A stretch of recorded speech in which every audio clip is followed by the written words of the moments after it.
Played a little bit last night, a little bit today.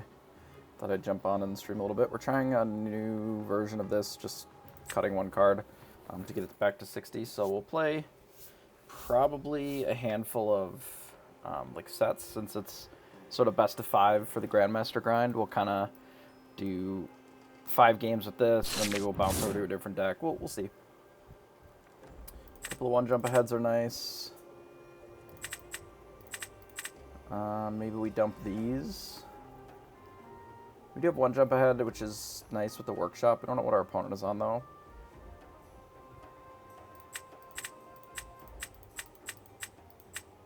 Maybe we do this. Yeah, that seems fine. We'll throw this in the bin. Play our popsicle here, say go. Okay, guess we didn't need that card. That's not great.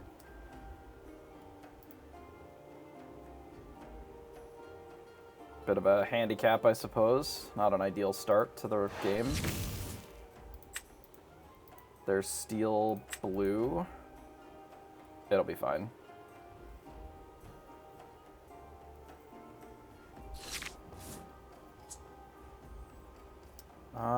We can get rid of another Tamatoa. A little bit behind, but we'll try to leverage the Quill in the workshop to sort of dig us back out of it. We may even play the workshop next turn. We'll see if our opponent even puts any pressure on us.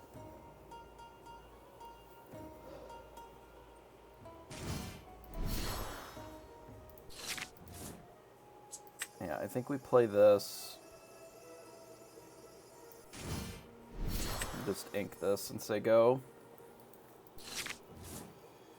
Unfortunately, we did not set ourselves up for success by accidentally canceling the popsicle draw, but that's okay. Hopefully they don't just Benji and kill our workshop. That'd be a bit of a blowout. Weirdly, still might be better than them hitting the Quill, but...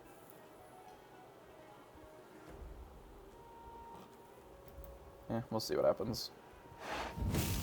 Quest for 2, okay. Play a popsicle, draw a card. Unlucky.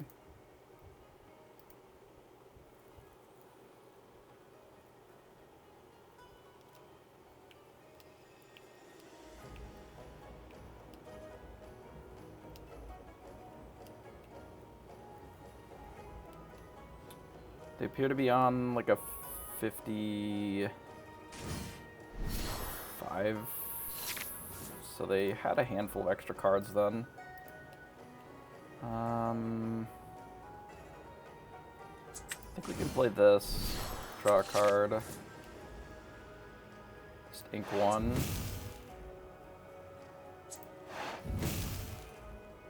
Then say go.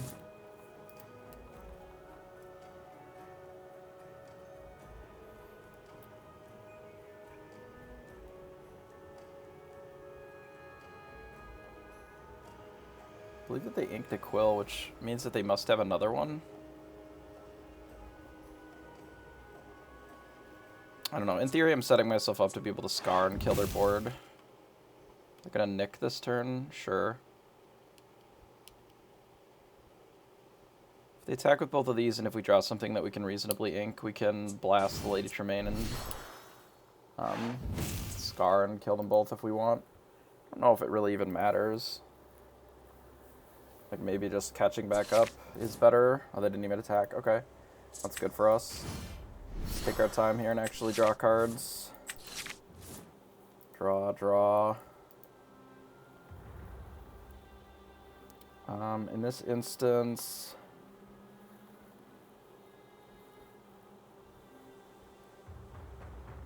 I think I can... ink the Quill.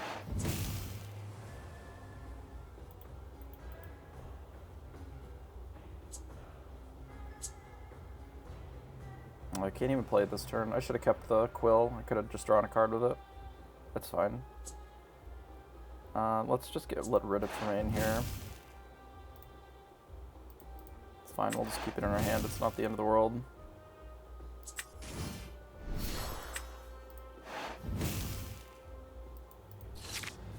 Yeah, we'll tighten it up after this game. This is a warm-up.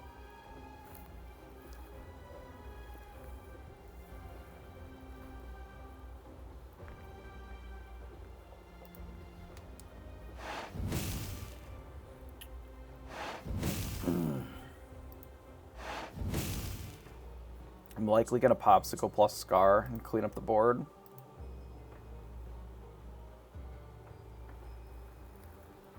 Can even heal the Scar to keep it alive as well.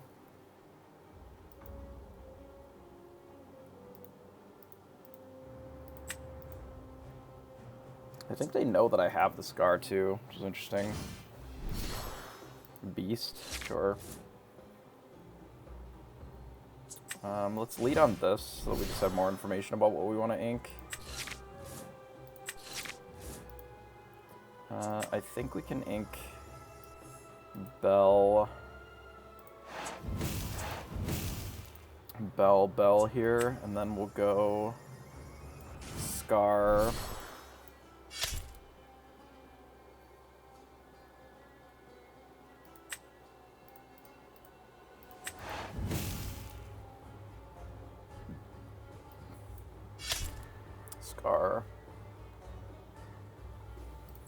Scar. If he wants to trade here, I don't care.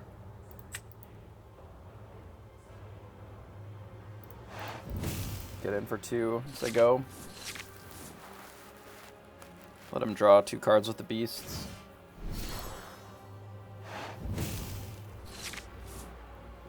We have basically double their ink.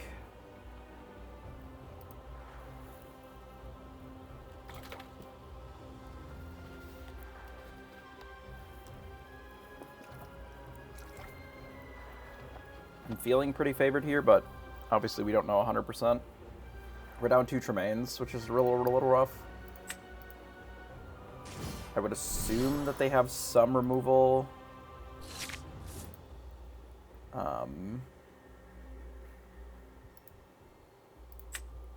That can deal with Tamatoa, but I don't know for sure. I don't think we need this Maui.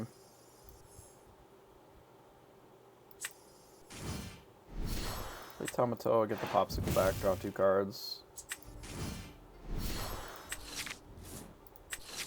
Draw 2. Ink 1, jump ahead. I want to heal Scar. Probably. Put the Popsicle in the bin. Just quest and say go. Hey, Brilliant Green, appreciate the follow. I don't know why my alerts are not working. That is strange, because they should be, and they're not.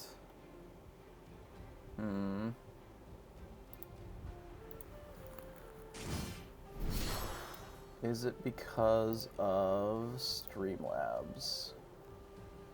Yes, probably. Oh my god, I don't know what my fucking Streamlabs ID is. Login with this. Let it go. Oh no. All of my things have been let go. What am I gonna do? What if we drew a bunch of cards?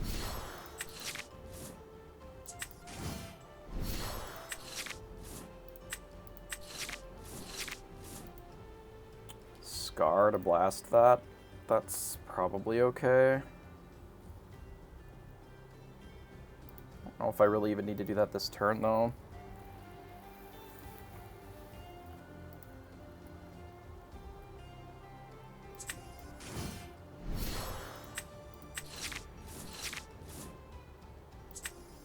We gotta be prepared now, so that's kind of nice.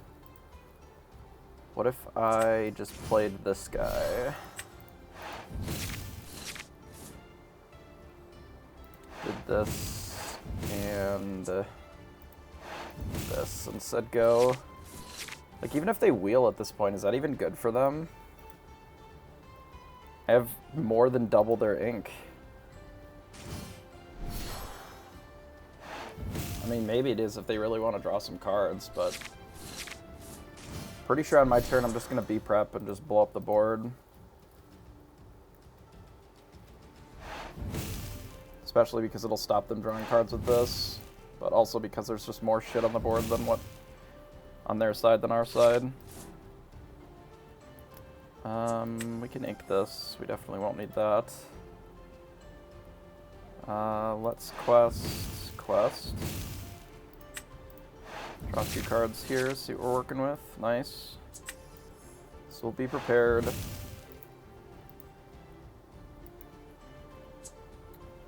This will cost 5.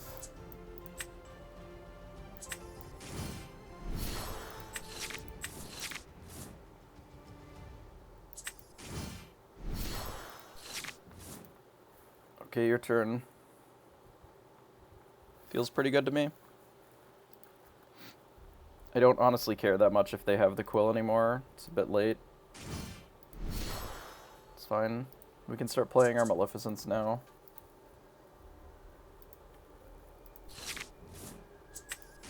Boom. Pull up that. Play Nick here. Get a popsicle. Draw 4 cards.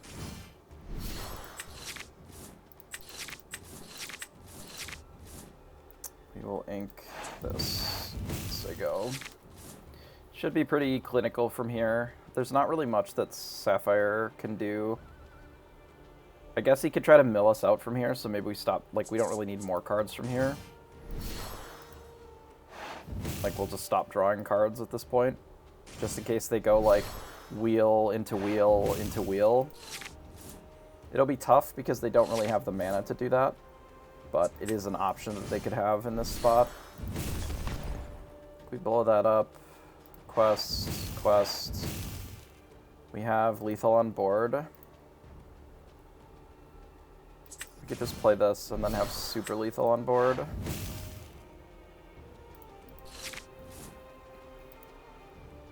So we have lethal from this. You've seen my hand, it is full of cards. Many card.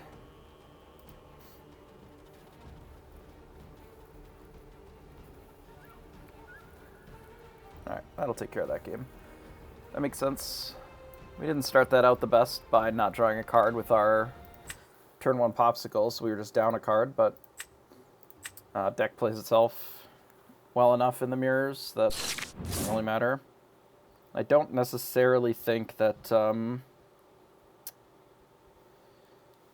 that steel is better than ruby in this type of thing, so we want to keep the Queen of Hearts. Probably get rid of these 3.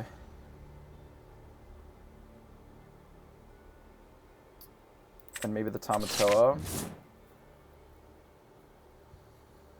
That's not bad. It's not the greatest draw I've ever seen, but it'll play just fine.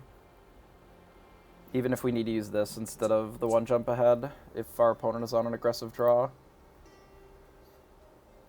think if they go turn 1 something and don't have something to protect it, then we have an option. Let's get rid of Nick here, and I think I actually do want to run out the shield just in case we want to get this Judy Hopps into play. So if they don't play a 2, which can happen, then we can slam this in. If they do something like that, we'll probably just ink it and move on with our life, which is fine. Ink it, we'll play the 1 jump ahead. We'll just play towards the Be Prepared. We'll play the Fishbone Quill and angle for getting ahead of this a little bit.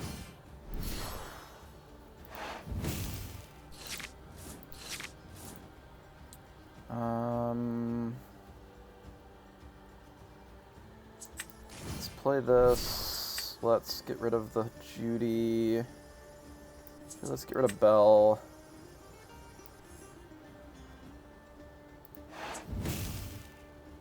And the Maui and Sego.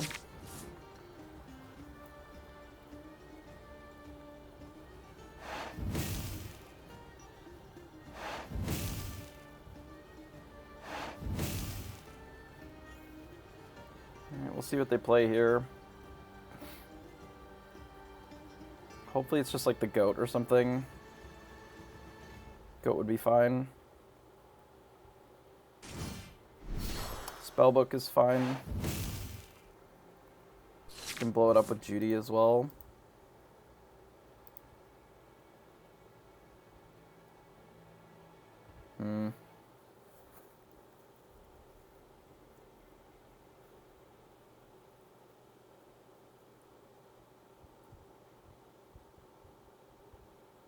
It's a tough draw. It's a good card.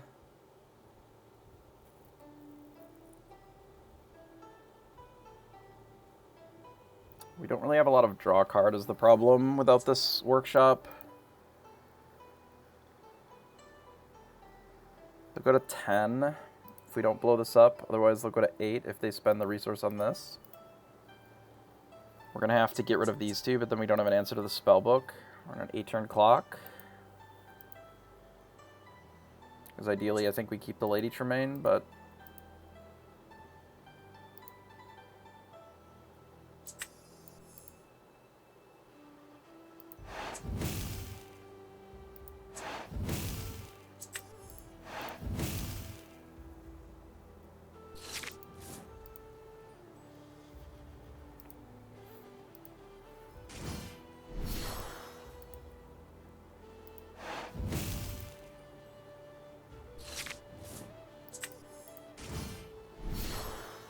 we get to 10 anyway.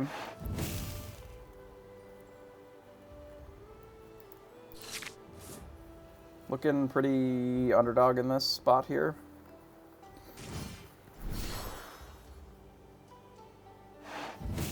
Especially with their draw being very burn heavy. I guess we run this out.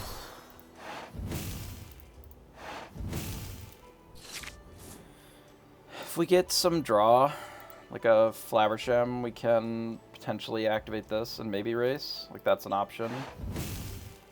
What did they keep 7?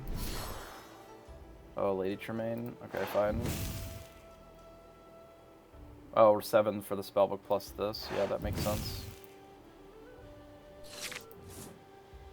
Well, guess we're on a 3-turn clock. Okay, go. Yeah, spellbook's really good against us here. Being on the draw is rough. Okay, we got the Flaversham.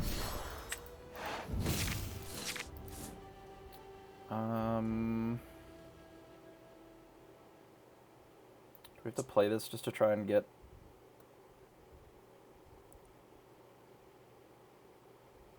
I don't think so.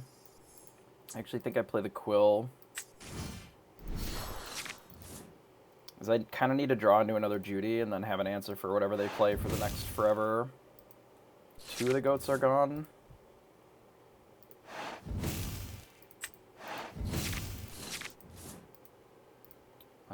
That's pretty good.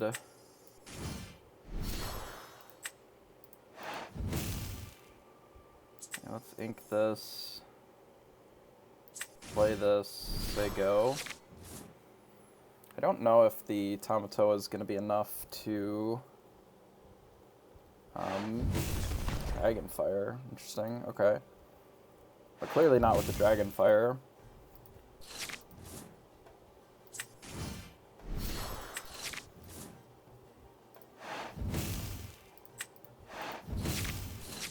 Okay, we found a Judy.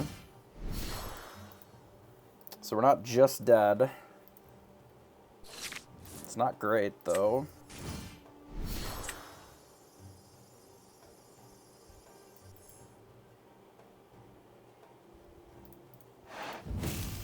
They could have Maui's. I don't really want them to eat Flaversham for free. I mean, if they have the aggro portion of their deck and not the creature portion... The princess? No, it's a queen.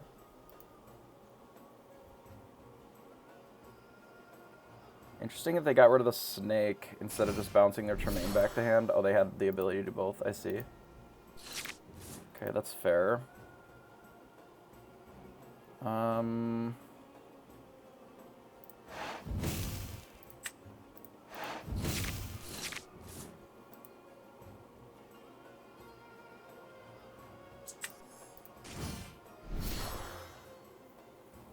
Do this.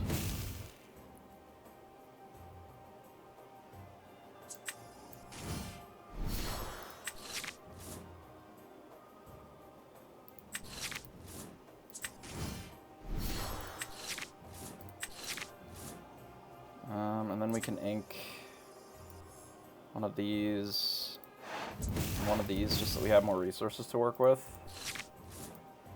I don't know if we even need the Flaversham anymore, but because if they Tremaine us again, I'm probably going to want to Maleficent it.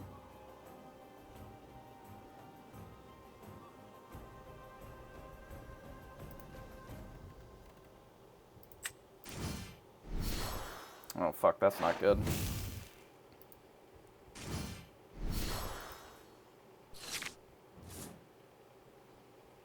Okay, well... we have another Judy in the deck somewhere.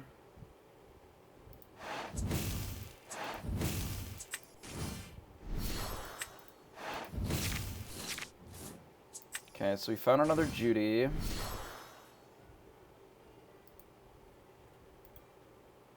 So we get rid of that, and then we have to get rid of the Pascal, which we can do with the Poisoned Apple, I guess.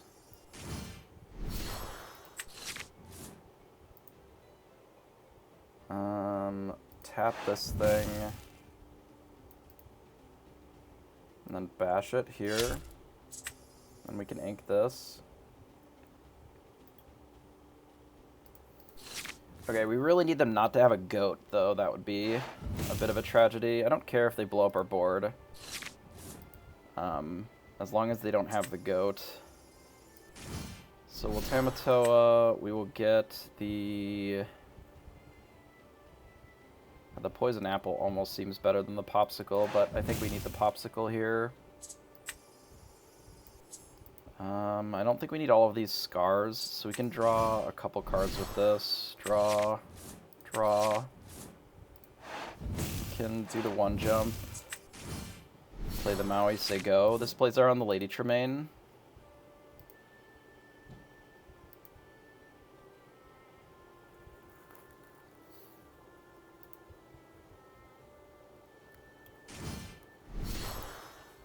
Okay.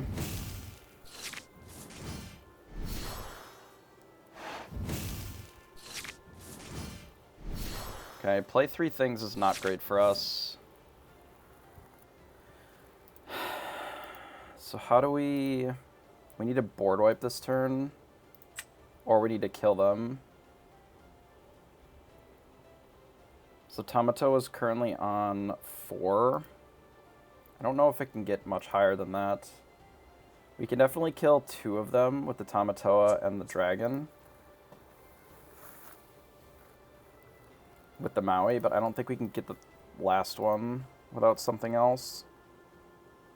Because I can't get to enough to be able to do 3 things. So we need to draw into a Be Prepared, and we need to board wipe this turn. So let's do that, I guess.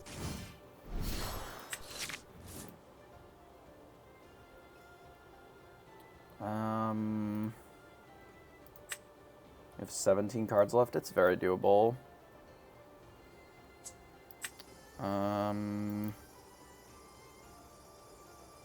We can always pay 3 for the Tamatoa, so let's do Nick.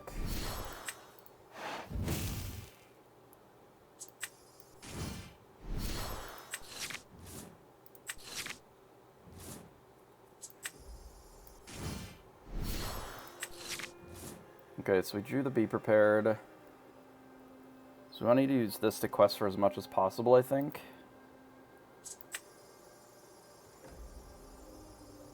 No, we need to have 3 available. So we'd have to ink something.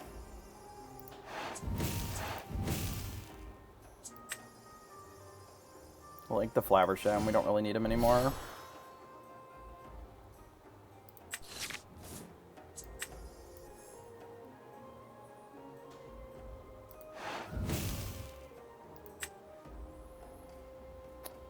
We can grab the Poisoned Apple here.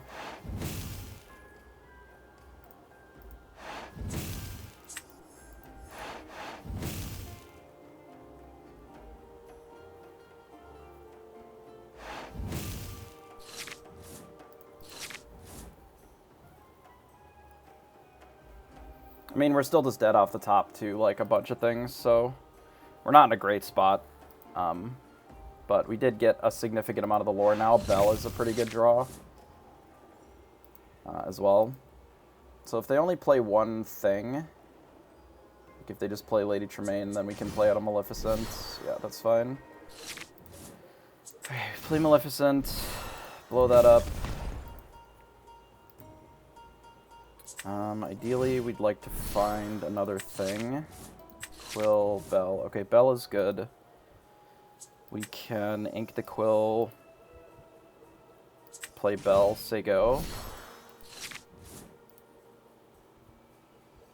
And then in this spot, they have to kill us or kill the Bell. And Lady Tremaine doesn't do it, so if they have a B prep, they're going to have to use it, yeah. That makes sense. We have 9 cards. We can draw a couple here. 6 cards.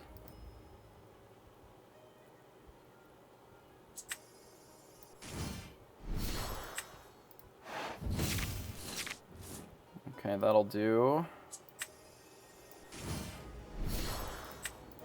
I should really look and see how many B preps they have left. 1, 2.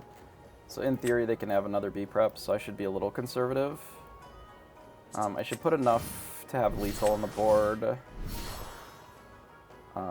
through a single removal.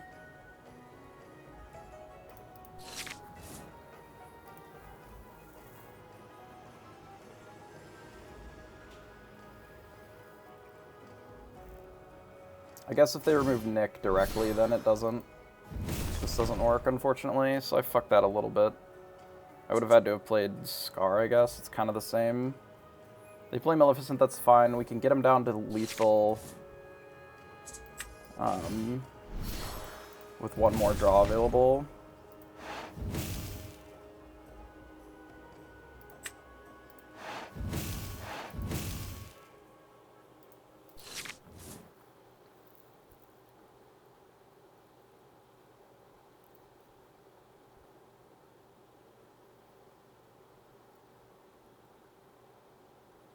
Top of their deck had to be Goat or B-Prep or Spellbook, or they're dead.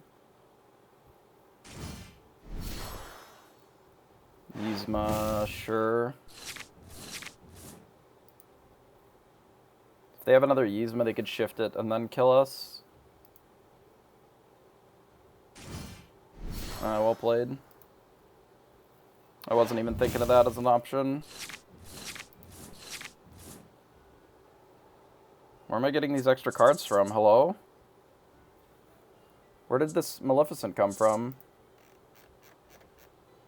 Huh?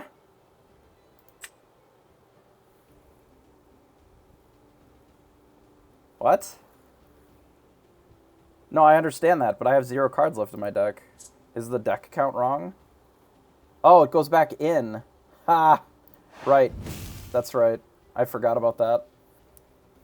You draw 2 when she bounces, but she shuffles them back in, so she added 2, so I had 1 card left exactly.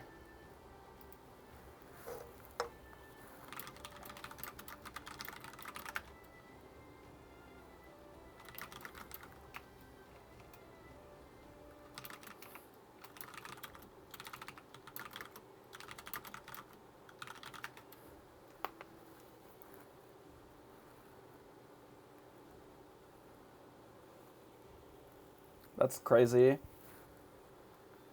Because she doesn't bounce. She shuffles them back into their deck, and then they draw 2. Huh, that's fucked up. I thought I was dead there for sure.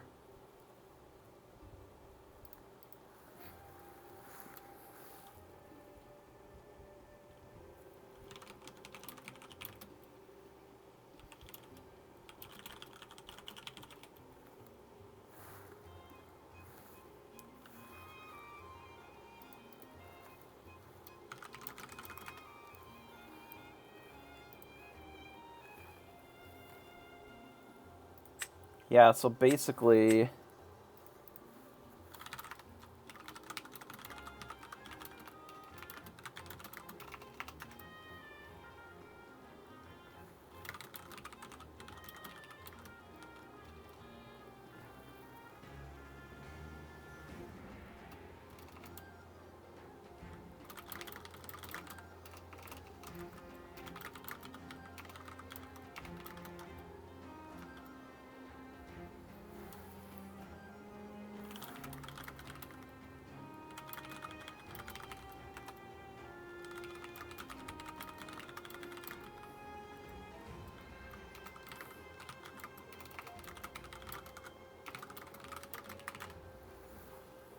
So basically what happened is if we go to... if we go look at Yzma, it says when you play this character, shuffle another chosen character card into their player's deck, and then they draw 2. So we had 3 cards in our deck. Basically, they forced us to draw 2 cards.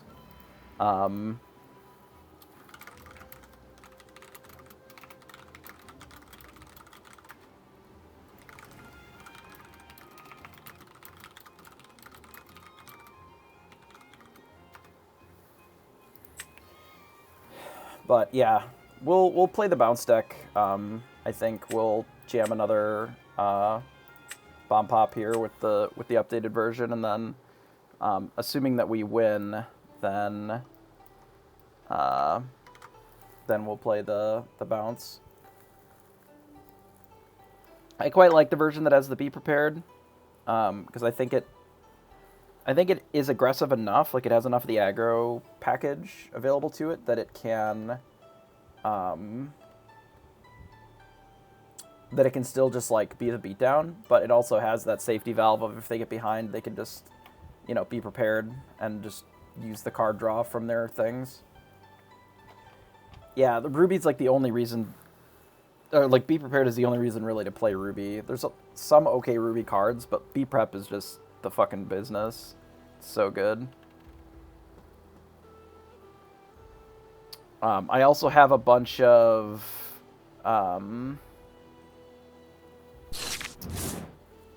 like Maui's and Lady Tremaines in that deck too, which are both quite good as well.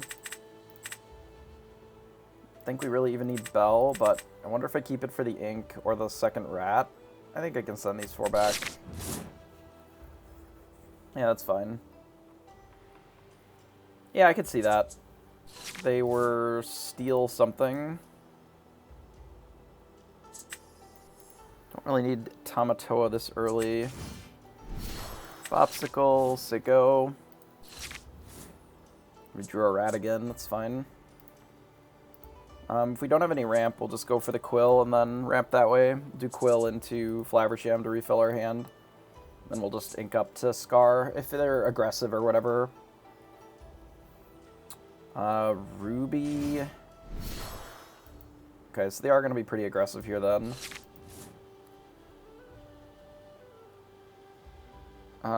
This may have a spot that it'll be good.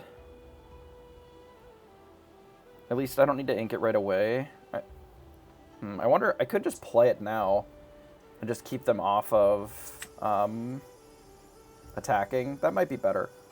Just the way that my draw is going to be.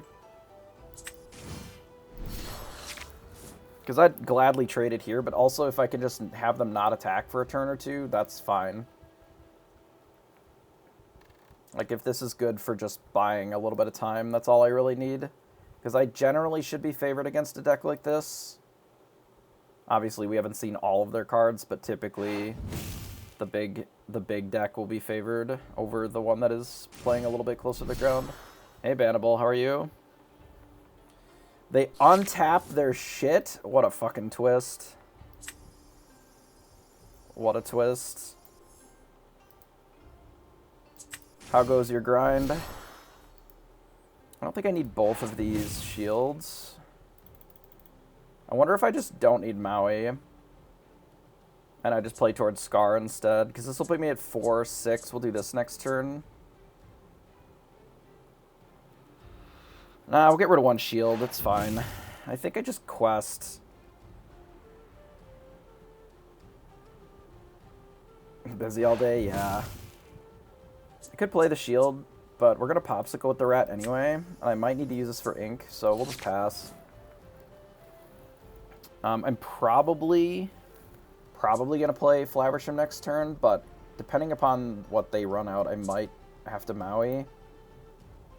If they Sheercon and just, like, trade with Queen of Hearts, I don't know if I care, and then that makes the Maui play a little bit safer. Sure. Charge. Assume that they're going to LaFoe and trade with my thing. Yeah, that's fine. Makes me like the Maui line a little bit better then.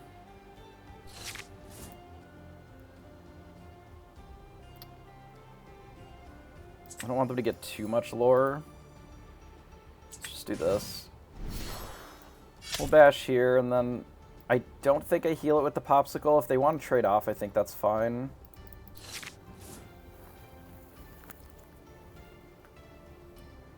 If... Does that even do anything? Is he going to charge it again? Are you going to double charge the Shere Khan? Yeah, discard another card. Do it! Okay, well, fair enough. Honestly, if they are... If you expect there to be a lot of Amber Steel, then something like this deck would be pretty good to play. Because this deck is pretty good against Amber Steel. Or really most of the Steel decks. We'll get rid of Judy. We'll play this. I think get rid of a Scar and stay go. Now we're back in the driver's seat. Now that we've cleaned up the early aggro and gotten past the minor hurdle of them playing cards.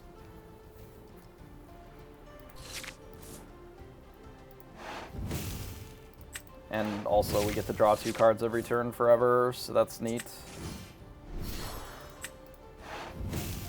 Do this, play this. Yes, ink this thing, say go.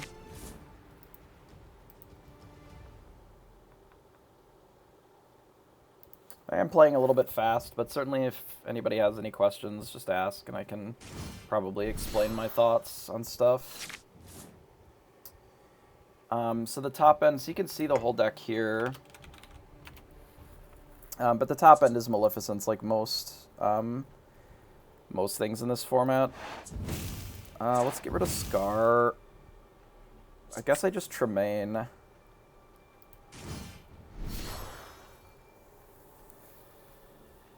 And if it doesn't load for some reason, you can just search on Dreamborn, like the Sapphire Ruby, and it'll pop up under Popular. It's one of the top couple there. Alright, let's deal with that. Let's bash with this, draw some cards. And then they conceded. Neat. I can appreciate that. I probably would have too. Yeah, I don't know why, like, sometimes it loads for me just fine, but I'm also signed in, and other times it doesn't. Like, if you click it a bunch of times, sometimes it'll grab it, and sometimes it won't, but it's really annoying. I don't know why. I'm wondering if what I should do is just have it hosted somewhere else. I don't know what their problem is. I don't know what their damage is, man. I wish it was working, but... Yeah, because it's like, oh, fix your shit. And you're like, I can't. I didn't make the thing. We'll play a little bit of the bounce deck. Yeah, the bounce package is pretty cool. I think this deck is pretty good. I do have a lower win rate with it than my Bomb Pop deck, but I have maintained a 75% win rate. Like, I haven't failed to get my 10 points out of it. The more that I think about how the Grandmaster grind is, the more it is reminiscent of like trophies in Magic Online, where you like, you know, 5-0 and then you get a trophy kind of thing. Like the 10 points could be 1 point just as easily, and it would be the same, right? It's just like an arbitrary number of how many of these are you collecting. He could call it something other than points. He could call it, you know, crowns or whatever. It's really kind of the same nonsense. You just maintain that decent win rate and you can have a good outcome out of it.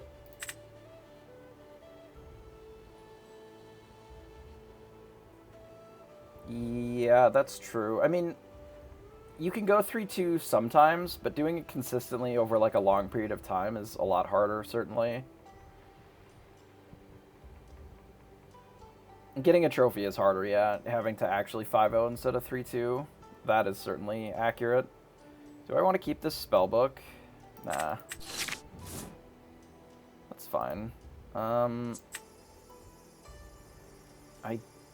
don't know if I care about this thing.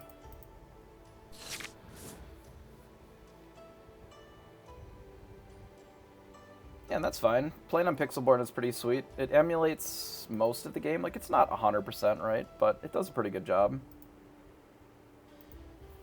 of at least allowing you to play the game. Best of 3 plays out a lot differently. Oh, right, they're on the... Oh, they're on a slightly different version, I see. Are we even in the market to use this Friends on the Other Side ever? I don't know. Let's try it. We'll see if we can keep it around. Maybe they'll just blast my thing. Oh, no, they can't. What are you even singing? Like, Friends on the Other Side? I hate that. That's so medium.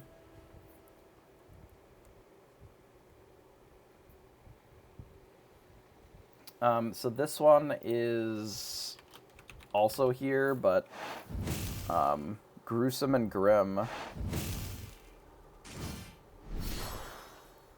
Okay. The Bomb Pop deck does get low cards quite a bit.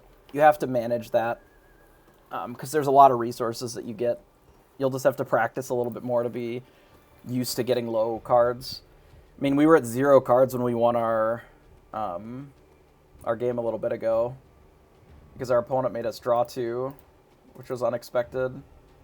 I don't know if the Bounce House list will even pop up.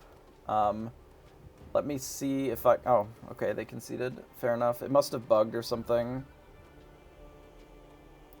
That's fine. I'll bring up the deck here. Let me bring this up. Decks, popular. Purple, red. Oh my god. Okay, it does show up there. If you just filter purple and red and go to popular. I'm gonna see if a new link will work. Maybe not. I'm pretty sure it's the same link. Yeah, it's the same link.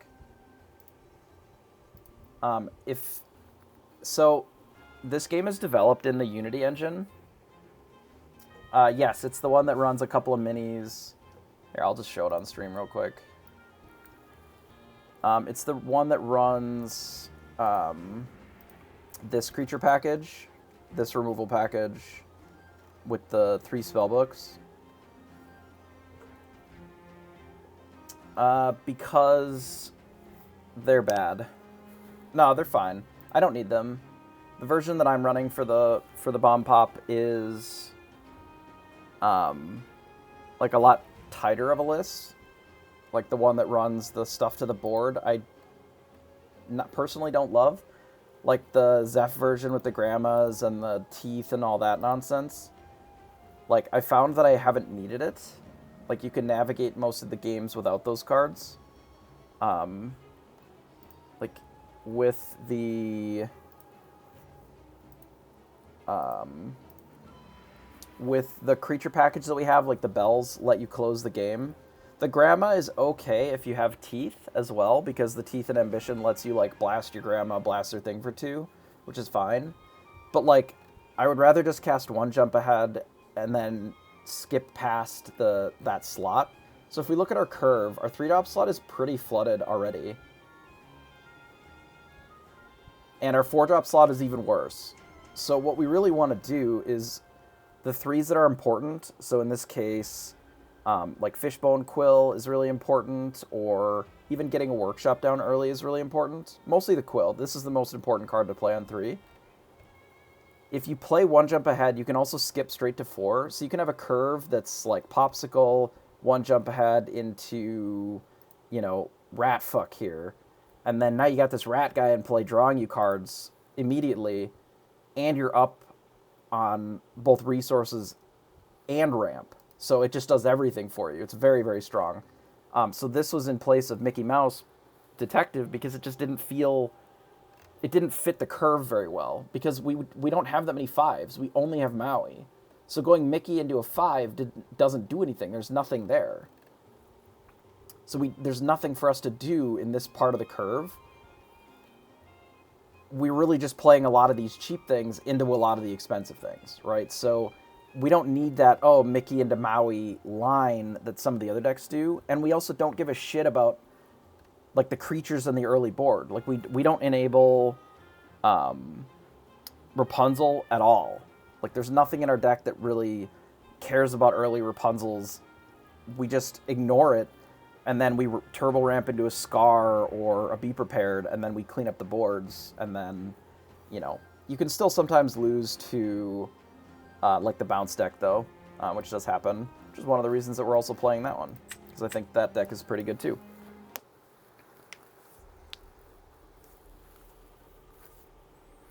But yeah, ideally you get it to a certain spot, and then you just control the board, and then it doesn't matter. I do not have a steel-blue list at all, because I don't think that steel is necessarily where I want to be when I'm paired with blue. Right now, if I'm looking to play blue, I either want that to be paired with ruby, so that you have access to Be Prepared, and other, you know, Be Prepared and Scar and that kind of stuff. Or if I'm playing sapphire, I would want it to be paired with something like maybe amethyst.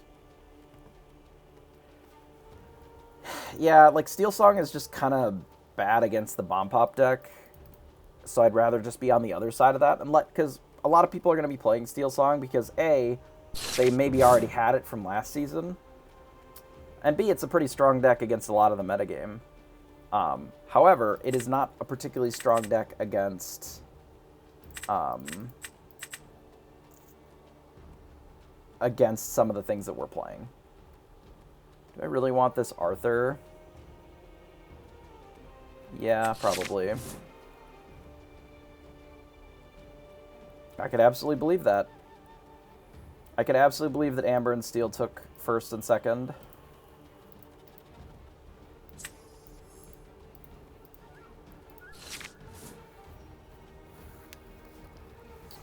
However, that is also because I don't think that there's a lot of people playing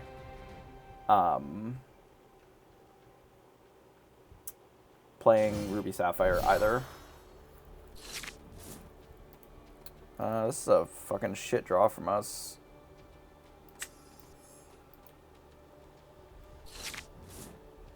You could put Dragonfires in this slot. You could put Big Blue Hades. The only cards, like Scar, I think is the only one that I would probably say you should try to get if you can. Obviously, that's not always viable, but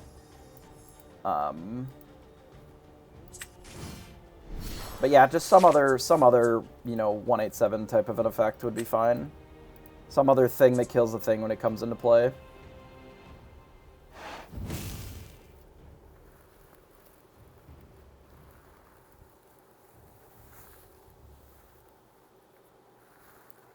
I definitely think that the Steel Song deck has like the least amount of things necessary to pop off, which I think is really interesting.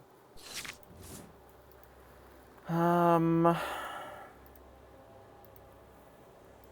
this is a rough fucking draw. Do we just let them kill the Arthur because we're so far behind on what we're doing? Hey, hi, Defined. How are you? How's your grind been going? Like, I want to do some Arthur bullshit, but we really don't have the resources for it. Maybe we just don't attack with Arthur this turn. Maybe that's secretly the answer. What if we do this into the rabbit? And say go. I do play in paper when I can. I live in the Midwest, and there's not a lot of tournaments in this area or things that I can do outside of like leagues and things like that. But I don't have the decks put together. I have nothing put together in paper right now. I tore apart all of my paper decks for Chapter 1 so that I could figure out what I was missing, like what I had, what I was missing. Now that I know what that is, it is a little bit easier to navigate, like what I'm still looking for. We are really behind here. How are we gonna catch up? We can't quite Lady Tremaine. Perhaps we do this to start. Okay, I don't need this at all, this matchup. I wonder if we're just not attacking with this Arthur even still. I don't care if they kill my Merlin, I don't think. We're just gonna play a goat. Say go. Yeah, I'm missing 2 bells and 3 be prepareds right now, but I'm gonna do some trading on Tuesday, I think. Because I'd like to get a master set of set 1, but I have so many extra, like I have 2 extra Rapunzels, and I have 2 extra, like Tinkerbells, and I have a bunch of extra stuff that I need to trade yet. I don't know if they actually work, because they've been struggling to work. Your best bet, oh, click the first one. That one seems to load consistently. Yeah, we could maybe trade. Now some of them load, I don't know, fucking stupid. I need, like, some bells.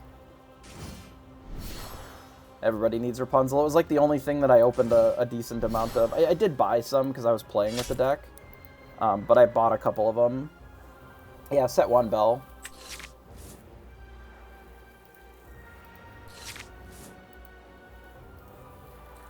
If you message me on Discord, we can probably figure something out.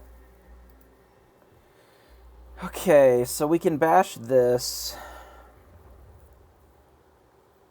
I think we can kill their whole board if we want, which we should. I guess they'd get to keep their Pascal. It's a bit annoying. I don't think I need this.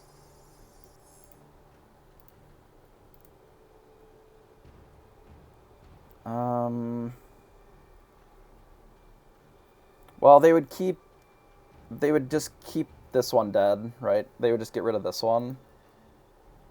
Like if I bash here, then Lady, they would leave this one alive. Which maybe is fine. Like, that's probably fine, actually.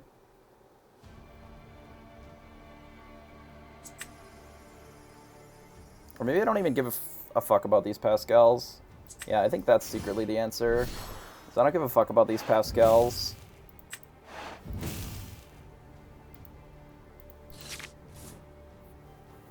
That is the true answer. I figured it out. I'll just get 5 lore out of this attack instead. And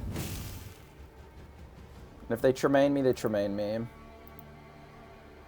Because then I can wipe the board, sure.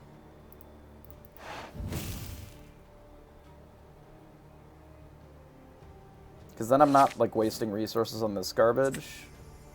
I mean, the Mims are pretty good in this matchup, too. We don't need this Maleficent.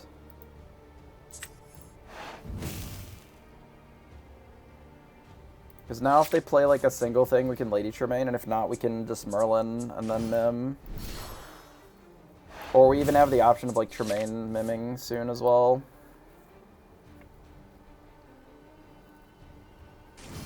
I wish we had another Merlin, however.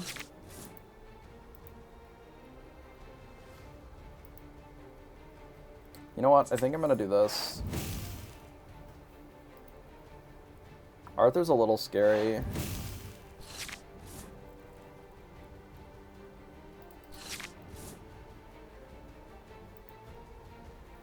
Yeah, I need like 3 more Be Prepareds and some other stuff. Oh my god, they're on like all of their rats and we have no rats.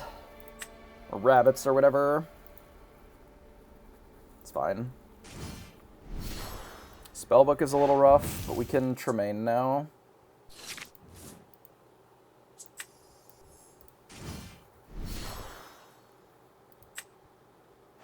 I think we Tremaine and actually get rid of this Mim. Now that we have the friends on the other side, we can draw some cards with one of these idiots. It will be unfortunate if they burn us out here, though, which does seem pretty possible.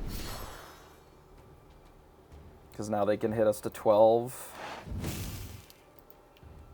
Which is not great. We don't have that slow of a draw, though. Can maybe dig out of it. The spellbook is pretty tough, though. We're going to have to put a lot of pressure on the board. And hopefully not get board wiped.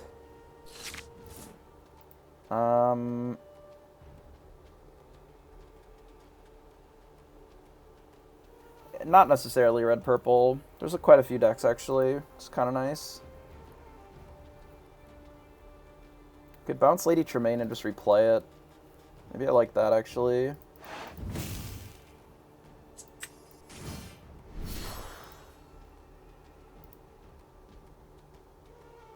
I don't think we need this Minnie Mouse. This is one of the decks to beat. There's an Emerald Steel deck that's doing okay. There's Steel Song is still fine. There's Sapphire Ruby, which is very nice. I'm a big fan of it, which is what we've done a lot of our climbing with so far.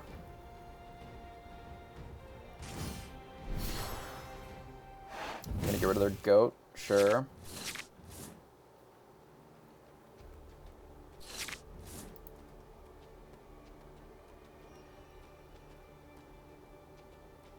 Okay, so we definitely want to attack the Lady Tremaine. I'm trying to decide, I kind of want to just do this to give us more information.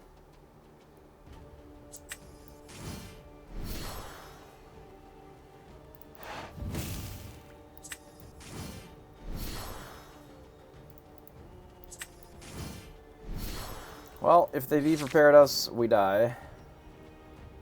But if they don't, they probably do, so something to be said for that, I guess. It's a little all in. Oh, they certainly die if they don't wipe the board. Yeah, this is a be prepared for sure.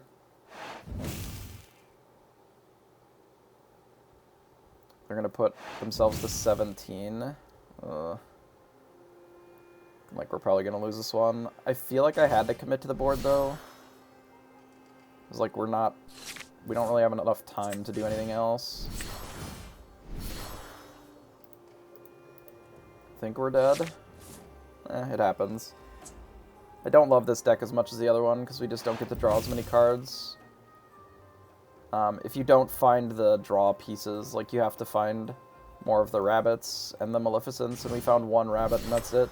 That's why our opponent has so many cards up on us. Yeah, we're done. Such is life. One and one. Sad. Yeah, so you can find this deck. I've found that clicking the top one or the actual deck itself lets it pop up, but if it doesn't, you can just search Dreamborn for the colors, and it'll be under the popular in one of them. Yeah, I just usually let them wheel for me. I just board wipe them, and then they wheel, and then I have more ink than them, so it doesn't matter. Like, that's one of the benefits of... Like, that was always how Sapphire Steel beat the ramp deck. Or because they were the ramp deck, they were able to beat the Steel Song piles. You just, like, play Bell, and you play Quill, and you just, like, have more ink than they do. And when you had more ink than them, then the wheel was very one-sided. Or it was no longer one-sided. You both got advantage out of it. You're not seeing any of the links. They're not popping up.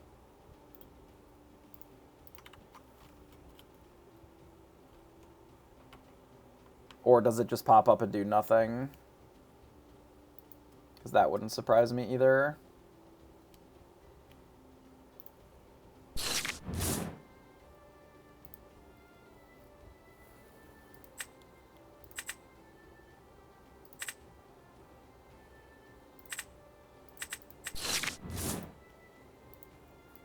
Yeah, sometimes it works for me, sometimes it doesn't. Kind of a crapshoot. It's a good hand. The more that I play with this mini, the less I give a shit about it. Like, there's some times when the evasive is nice, but it just doesn't really fit in the deck super well. It's okay.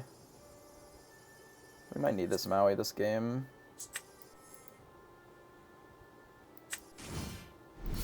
We probably don't need the second Pascal. So we're going to play this into the Arthur, and then Arthur's going to get blasted, probably. We'll see.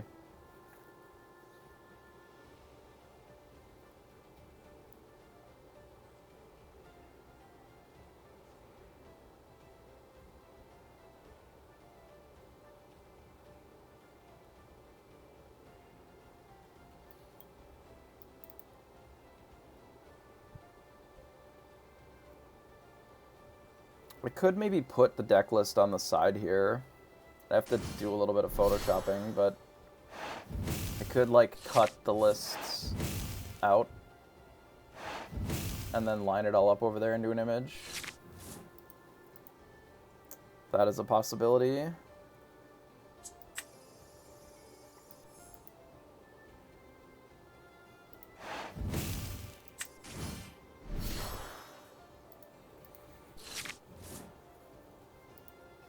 I don't know if we just want to play Maleficence into Merlins, or if I want to run out the Arthur to try and get the Arthur LaFoe nonsense going. We'll see. We'll see what they draw. If they draw the grab your sword, then that makes my decision pretty clear. Then I think we just go this, ink this, and play Arthur.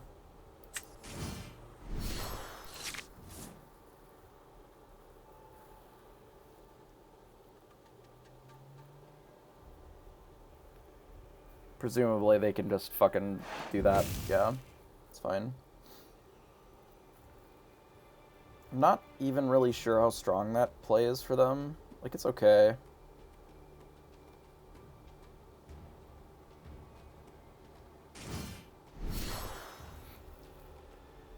I guess if they have the Queen in another song, it's probably fine.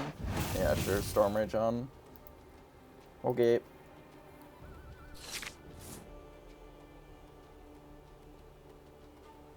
Awful lot of hoops just to do that, but do we want to play the Merlin over the Goat? I think we play the Goat because it's just bigger.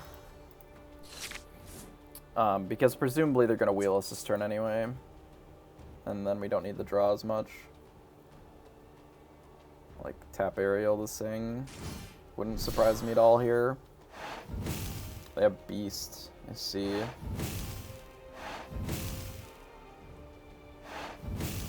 Well, we're gonna get punished if we don't draw an Inkable here.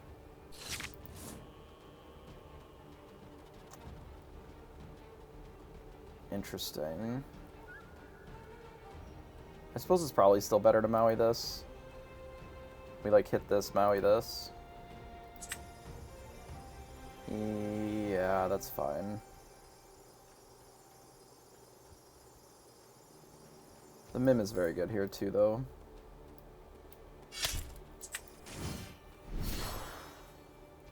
Oh, you copy and pasted. Fucking weird. It's such a weird... I don't know what the bug with it is. It must be something with, like, trying to stop bots from doing dumb shit. It's probably, like, scraping. That's not great. I mean, it doesn't really super matter if they sing that and kill our stuff here. We're kind of in a spot where we're going to need to board wipe anyway. So I really would like to keep inking. Okay, that's fine. We have 5 in play because it's only a quest for 2. Okay, let's play this.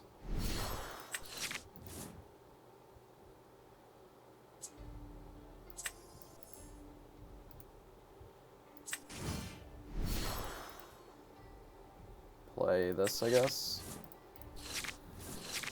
Maybe they'll wheel, and then we can find the the Wrath. Like, I don't even feel like this card is that good. It's fine. It feels like they just piss into the wind a lot, casting a thing that just costs 3 and draws a card.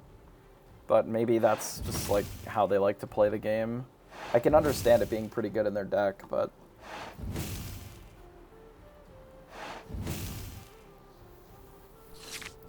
Be prepared. That is not a be prepared. I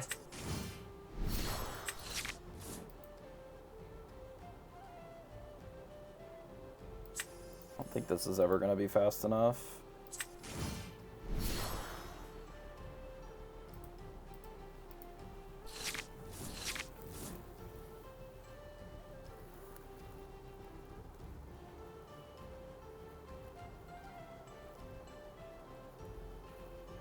I'm pretty sure that we're dead without a B-prep this next turn here. We might even be dead with one, because we're so far behind, because they'll be at 17 if they quest with everything. We sort of needed it like that this turn. Oh, it does. It absolutely does. Why didn't they put themselves to 19 here? I mean, I guess the Cindy's good, but... Okay.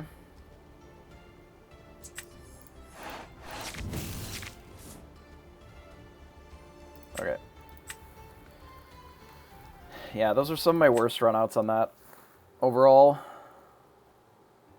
that was the first time that I failed with that deck. I had a 75% win rate previously, but I just, like, I don't think that deck is necessarily that good. I think it's okay. But I don't think it's anywhere close to the power level of this one. I do think that it has the ability to beat up on this deck. Kind of rock, paper, scissors style. So that's certainly something to be aware of. Is like making sure that you're not just like snap inking all of your Judies against them to deal with the spell books and things like that. Deal with the spell books and deal with the... That might actually be the first set of 5 that I failed. Oh no, we failed one on stream earlier. Or yesterday. Whatever. We're trying different decks. I also have like a blue version of that deck that plays like Cogsworth and stuff, which is better against them. But I think it's worse against other decks. So it's kind of like, no matter which version that you pick, like what secondary flavor, you're always giving up something. I don't think that Ruby Amethyst Control in the same fashion is good. Basically what we were playing, that bounce / be prepared Maui, that is essentially Ruby Amethyst Control now.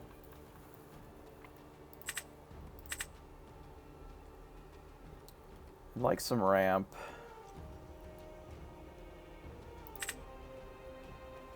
We need some stuff for inking. Let's get rid of these 3. Okay, that'll do. We go second. The Queen of Hearts might be good. Yeah, I really do feel like the style where you like play a bunch of Elsas and you play Magic Mirrors and that whole deck, I don't think that's really viable anymore.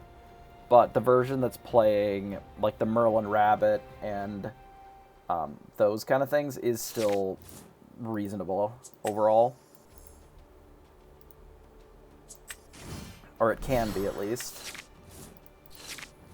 Popsicle, nice. We also have a line for Popsicle on the Quill turn, if we want.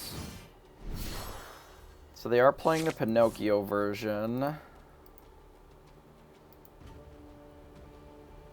Makes me want to run this out.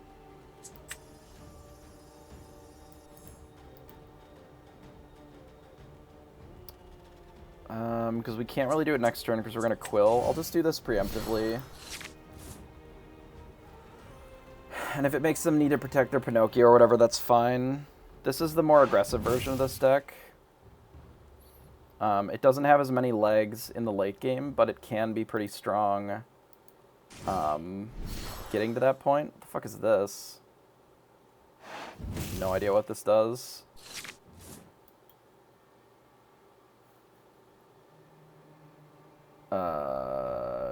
Sure. That's fine.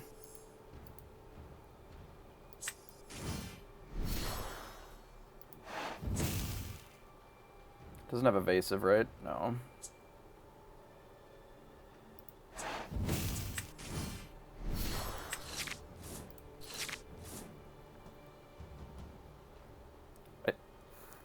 Is this even better than what they had?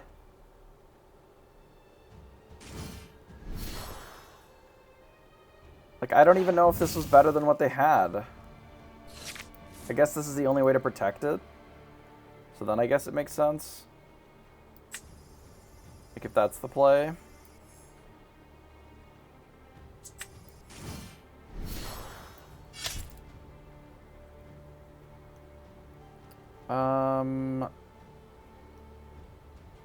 I feel like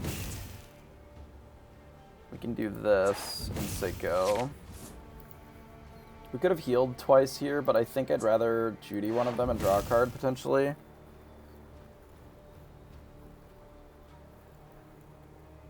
Because it doesn't seem like we're going to be able to Maui it very often here. They might even just smash their thing into my Maui. Yeah, that's fine. Gives us a full turn off where they don't really have a lot on the board. Let's play Judy. Draw a card.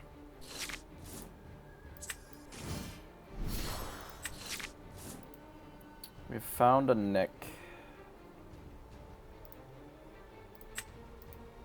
So we don't really need this shield that badly.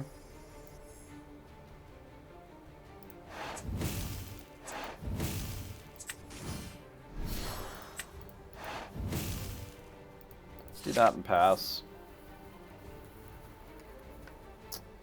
We'll see if this gets them to overcommit a little bit into this Be Prepared, because we have, like, stuff on the board. So we know that they have exactly Goat in hand.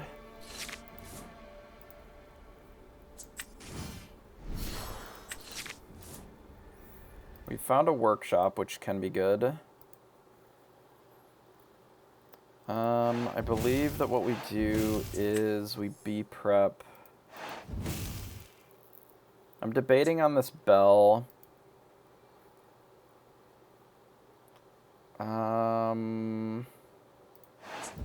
think it's too slow. I would rather have it in my Inkwell so that we can try to draw if we draw another item, or this so that we can Maleficent.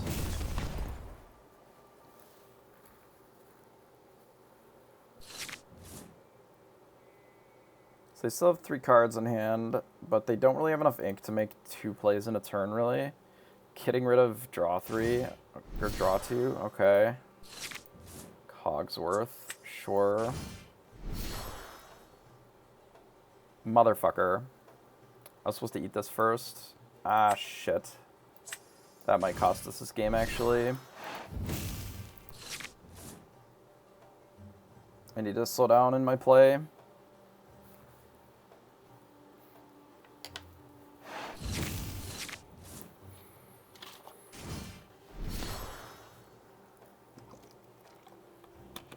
That cost us a draw 2. So if we just can't draw into our win condition here, then, or a board wipe or whatever, then we're just big dead.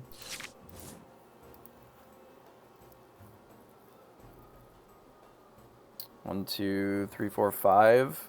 God. Okay.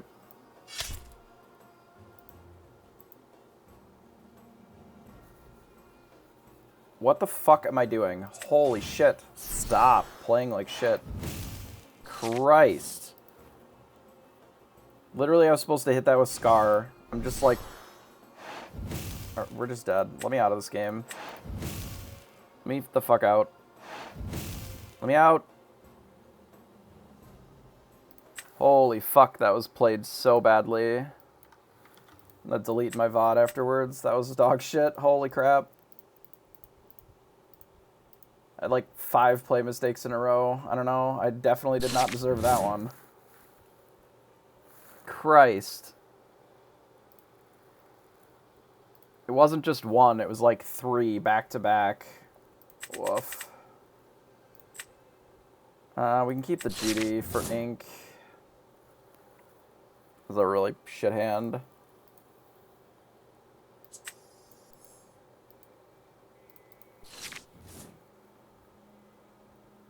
I just was busy thinking about how I fucked up instead of just focusing on playing the game. It happens.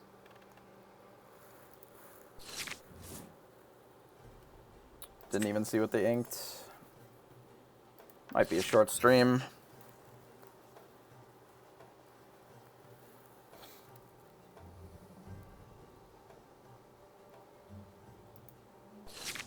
Looks like they're on control, so...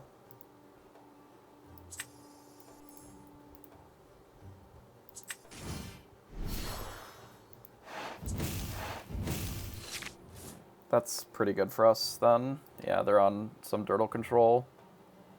I would think. They've inked a bunch of Elsas.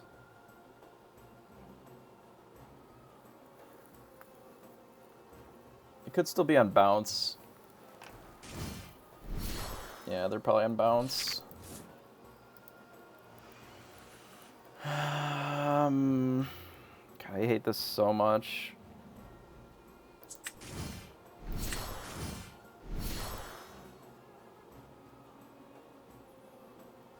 Cycle this for something else. That's pretty good. I don't really want to get rid of the Poisoned Apple or the Be Prepared. Or the shield. Like, I guess I have to get rid of the Poisoned Apple here. We just won't have it for this game. Which is fine. It's not absolutely necessary. It's just unfortunate that it's gone now. But we need to use the shield to draw cards, so... Our opponent is going to pop off here. We could kill the Arthur with the Judy, just so that this shit stops.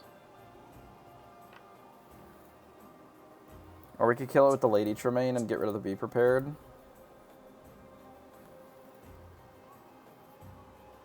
Like, we could go on the beatdown a little bit.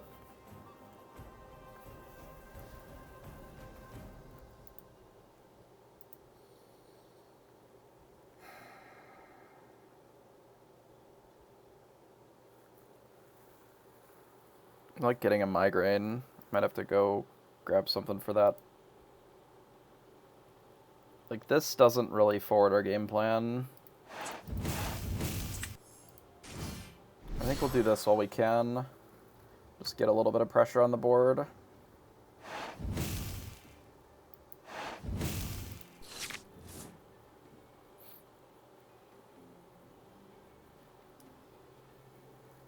And then we can rat next turn. Maui, sure.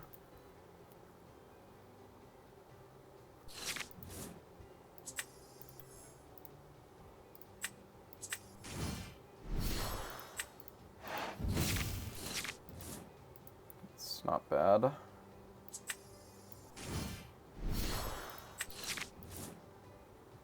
Judy. I can quest with this, and then they just have to smash into it.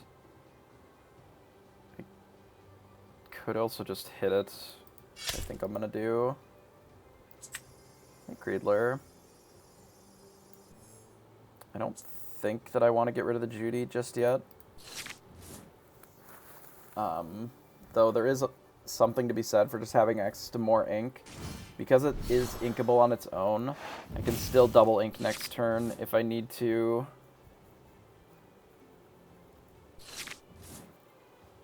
Because my plan is to attack with the rat. Attack with the rat. And then we can play Nick here. Get the Popsicle back. Play the Popsicle. And then see where we're at. I think I keep the other Flaversham. Yeah, I think I keep the Flaversham.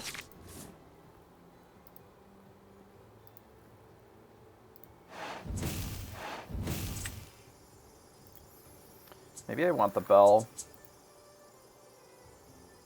Maybe I want all this. I need more ink to do more stuff.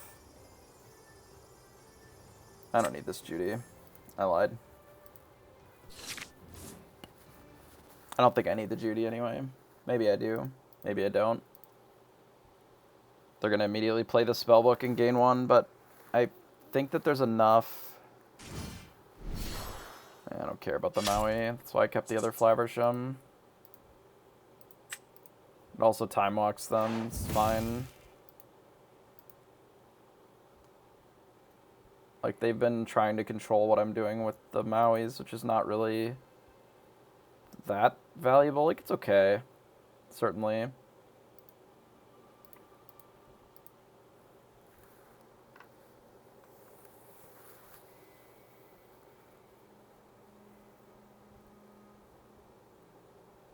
Yeah, it's pretty sweet.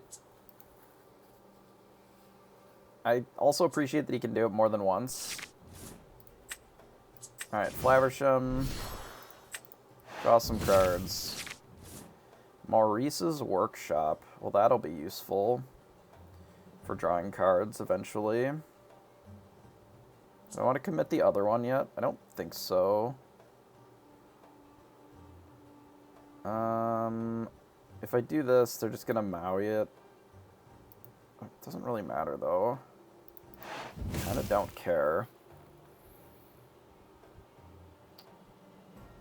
And then I think I want to do this.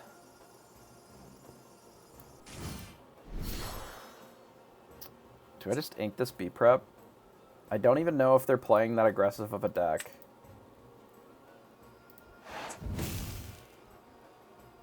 I don't feel like I'll regret this, but I could be surprised.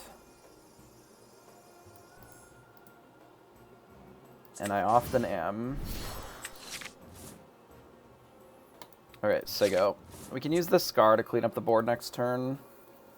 And then keep our Flaversham around. Like, this deck is so ink hungry if you want to draw, like, your whole deck, basically.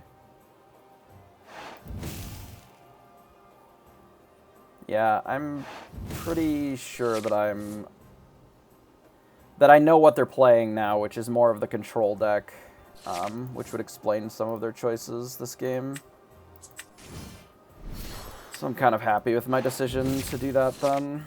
Let's do this. We don't need this Maui. Can play Nick. Get a Popsicle. Popsicle, draw 2 cards. Draw 2. Do we ink this Judy? I can maybe hold on to it. Since we have the double Quill, we don't need to really aggressively go for clearing our hand anymore. We're 50% more ink than them, so we're in a good spot, I think. If they are the control deck that I assume that they are. If they kill Flaversham, it's fine. We'll just Tamatoa or Maleficent to follow it up. It's fine. We'll ink that. I will... Yeah, I think I'll just follow it up with this. Do that, hit him for 2. Probably just say go. Leave it up to them to do something.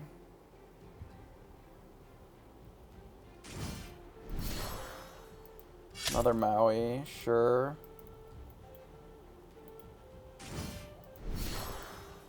Awful lot of Mauiing this game. Could B-Prep ourselves and then Tamatoa.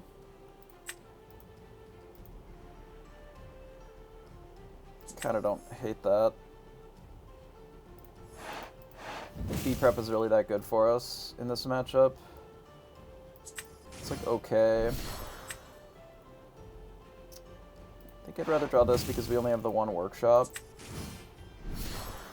I'd like to get a couple of cards out of it. Bin this. In theory, we could Judy next turn to draw an extra card, but We'll make them deal with our Tamatoa first.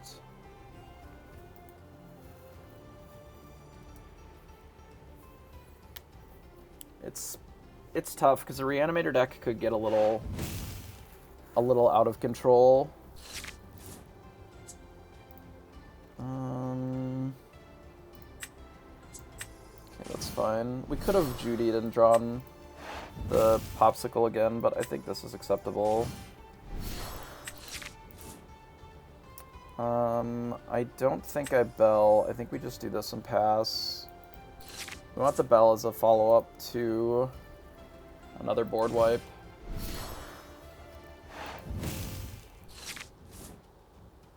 If he doesn't kill this Tamatoa, he might just die as well. They may not have enough to deal with what we're doing. Shuffle Tamatoa back in and draw 2. No, they do draw 2 themselves. Okay.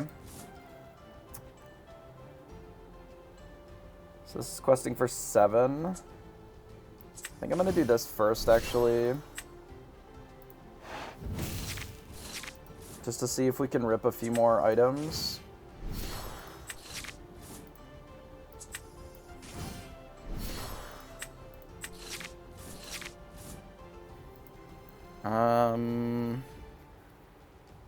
Okay, I don't think we need the Judy anymore.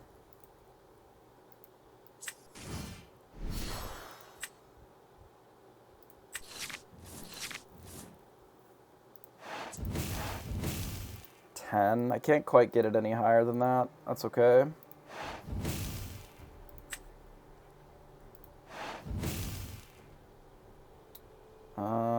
It does feel like we should untap our mans here, though.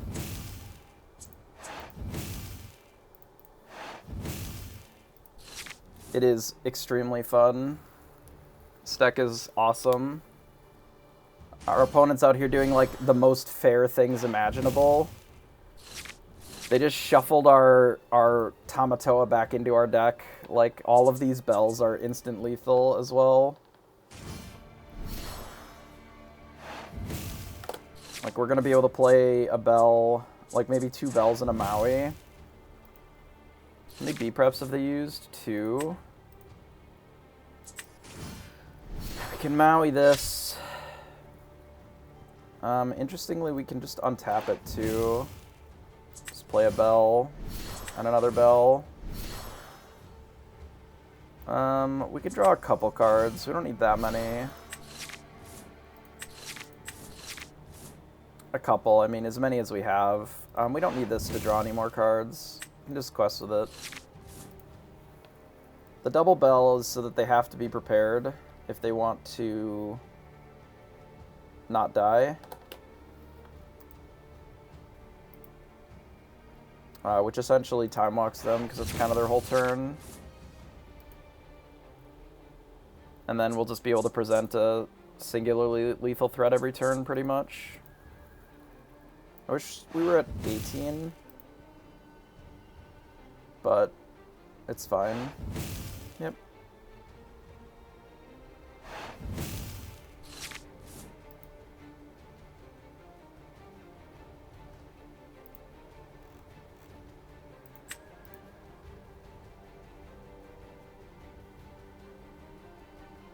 If they play something, we can, like, blow it up, too. No, just draw on cards, that's fine.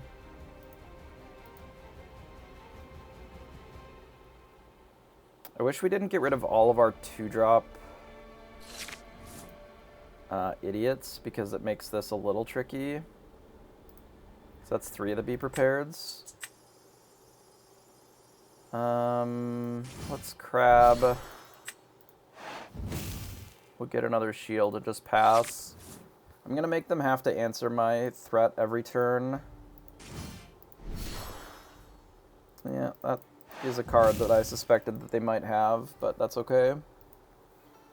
There will be a turn where I think I go Lady Tremaine Bell, or Maleficent Bell, or whatever, to clear up some of what they're doing.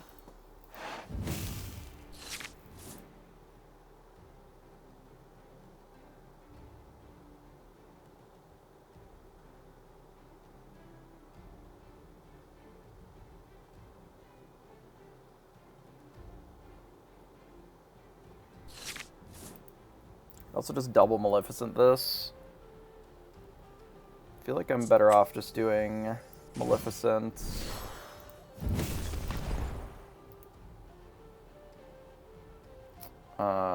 Lady Tremaine.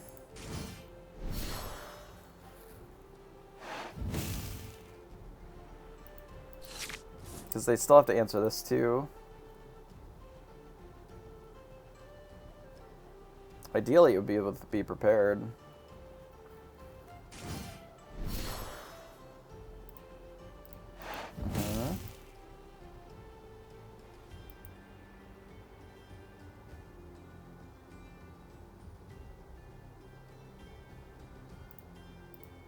Even better if we can get them to 19 here.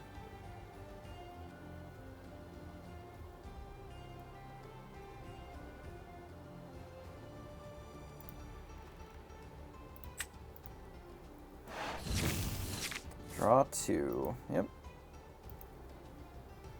Looks like 19 is pretty likely. I don't think that they can also kill the Maleficent here. I'm feeling pretty good about this game. It's not a guarantee. They could still dragon us to death if they have the dragons and the Yzmas. I think it's pretty good, Rashi. I've quite enjoyed the Popsicle control deck that we've managed to cobble together. I feel like it's very strong. Played Arthur, which we'll probably want to kill. Can like quest with this. Untap it, and then like play this. We could in theory also blow up the Tremaine. But if they couldn't also kill the Maleficent that turn, I don't think I care as much. I'd rather just force them to have it, and then if they have a turn where they... Like, if at any point they play their other Be Prepared, we're just going to drop our whole hand and then finish the game. Nice. Yeah, I think it's pretty sweet. They're going to try and mill us out with Yzma, perhaps. I appreciate that.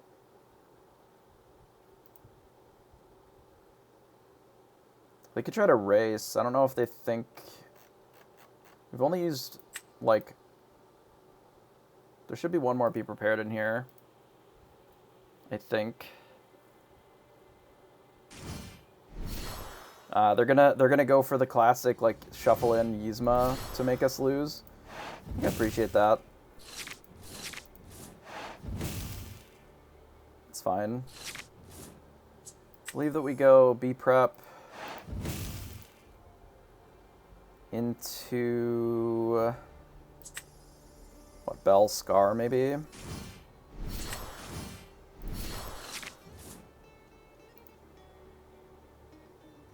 As long as we present 2 threats every turn, like, it's going to be hard for them to keep up. There's less Be Prepared, so we can pretty well just play our hand, and then the game is over. Arthur. So we'll play this to blow it up. Play a big crab. Say go. They're out of answers that deal with 2 things at a time. And since we can play 2 threats and also answer their things...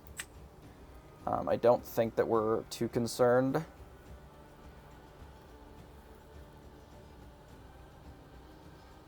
We do only have 3 cards left in our deck, which is a bit worrisome.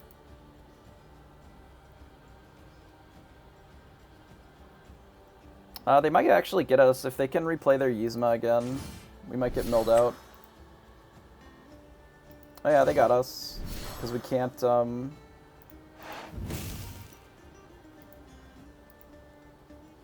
Because it'll put... Yeah, we'll be 1 card short, right? Oh, that's too bad. Oh, good. Well played on their part, then. Because they'll shuffle it back in, and then we'll get 0. Yeah. Oh my god. Let me fucking do the other one. Yeah, I can't get any more cards into my deck, and I can't gain the lore this turn. I needed to draw 1 less card. I keep forgetting that, like, the Yzma bullshit is a line, and I draw myself a little too thin. I should have forced the Be Prepared sooner, which I think I could have. I think there's a realm where I could have forced it a little bit earlier.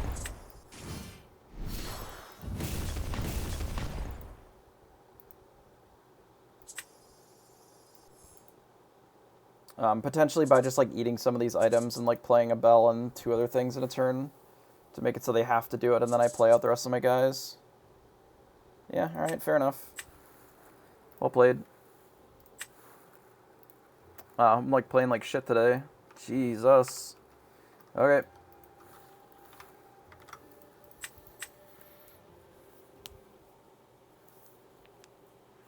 I think I had too many cards to not play it like that. Because I didn't need to play any more of those items. I could have just eaten them to have enough ink to play a 3rd thing in a turn. I think that would have been better. I'll get around one of these and I'll be prepared. Maybe the Judy.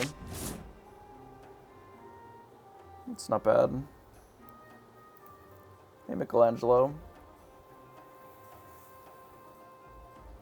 They're not going great. But it is mostly my fault for playing bad. Which happens sometimes. I have a bit of a headache. I was supposed to grab some fucking ibuprofen or Tylenol or whatever, and then I didn't. So, here we are. If they quest with this or sing something with it, we'll probably bash it. If they don't, we'll just one jump. Neat.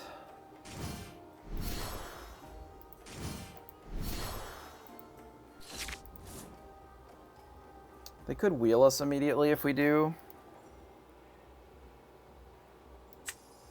Which is a little awkward, like we wouldn't get the one jump ahead. They'd have to play queen and then wheel. It's fine.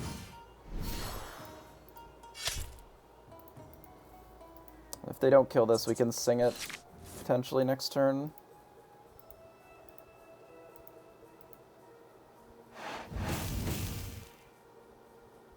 Oh, that's their play? Okay, sure. Yeah, that's totally fine then.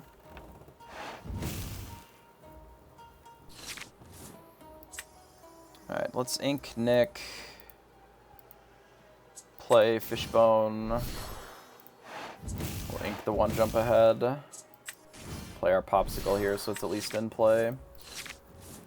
Luckily this is a very favorable matchup for us, so not too concerned.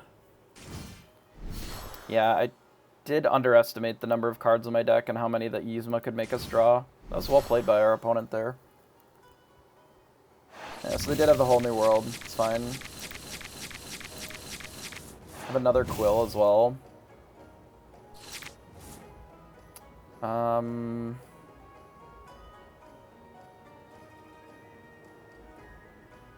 We could Maui and bash the Simba this turn. I'd almost rather get the second Quill online and then just be prep next turn.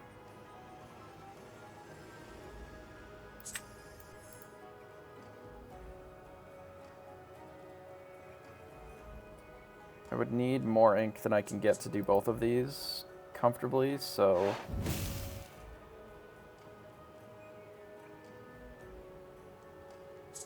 am I getting rid of this Poison Apple again? No, let's get rid of a Tamatoa. We don't need all these Tamatoas.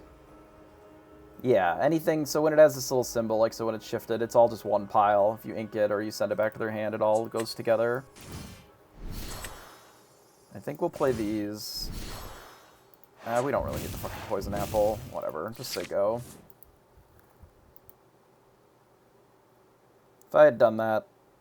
No, there's no way that I could have done that to draw an extra card, but that's fine. We have 7 ink to their 5. And if they commit anything else to the board, we're just going to be prepared. Or if they don't, we're probably just going to be prepared. We'll ink this. I think we just be prep now. Yes, if you ink it or let it go, they get 2 to their ink if it's shifted. Because they get all the bits. Naked Rapunzel, sure.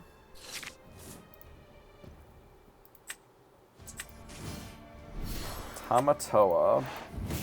Grabbing Maurice's workshop. I kind of need to ink something, but I think I'll just pass.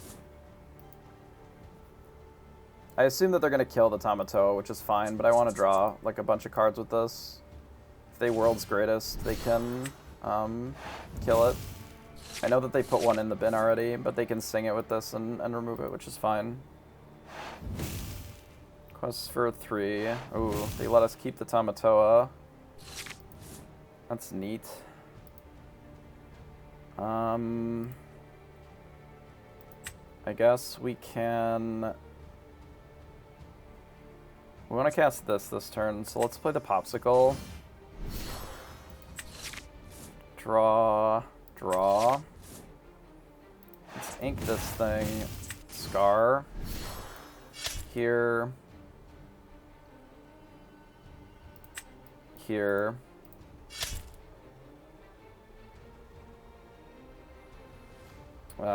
Untap. Do this.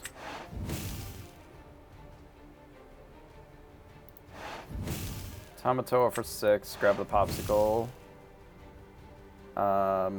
We probably don't need this other workshop. Let's go.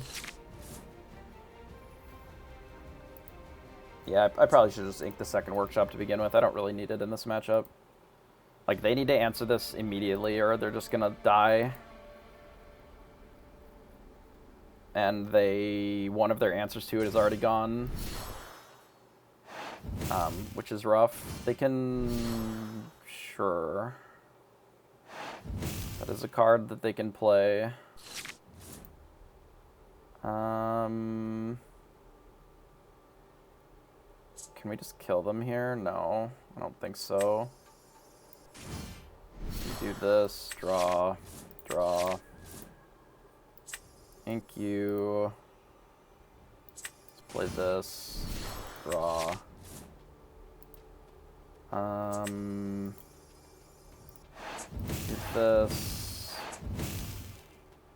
this.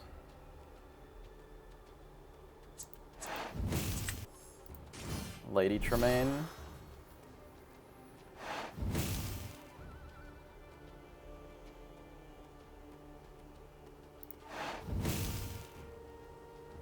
I care if he attacks and hits us? Not really. We'll just protect our Tamatoa. Crab.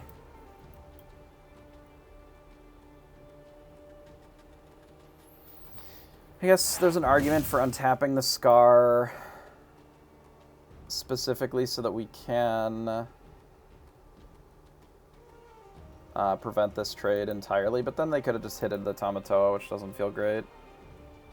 It's probably fine. Not really sure what they're going to be able to do to deal with this Tamatoa. I guess another bit of damage. Oh, nothing, I see. Understandable. It is a rough card to deal with, for sure.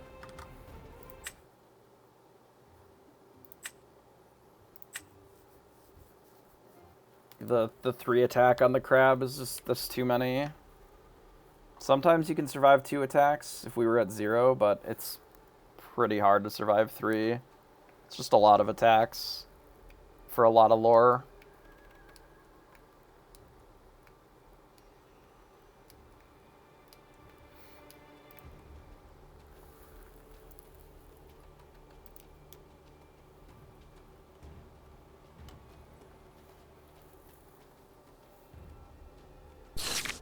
I'm not a huge fan of Dinner Bell because it also requires that you play other bad cards. I don't think it's a bad card inherently, but I don't necessarily think that it's the card that I want a lot of the times. I'd like a little bit of ramp. Such is life. So the thing about Dinner Bell is, like, you have to have things with damage on them, and then you also have to kill your own things to draw the cards. Whereas Workshop doesn't require that you kill your own things, which is probably why I prefer it. Like, if I have a Scar with, 4 damage on him, I would rather just have my Scar with 4 damage on it in play. Because overall, I think that's just going to be more useful a lot of the time. And, like, am I ever gonna, if I get 7 damage on this, am I ever gonna sacrifice it to draw 8 cards? Not really. So then you're also playing the, whatever the 2-drop. What is this? It's the mill deck. This must be the mill deck. Well, I guess we're just gonna have to kill them quicker then. They have to play, what is it, Gothel? The one that comes into play and self-damages for 3, just to get a draw 3 out of the deal. So they've spent a total of 4, 5, 6, 7, 8 to draw 3 total cards. And then they have to find another one before they can draw any extra cards. I don't know. It's interesting, I suppose, to think about. Let's play this. Let's play this. We are going to have to draw some cards. Because we have to get some ramp if we're going to be able to keep up with the mill deck. They have 62 cards.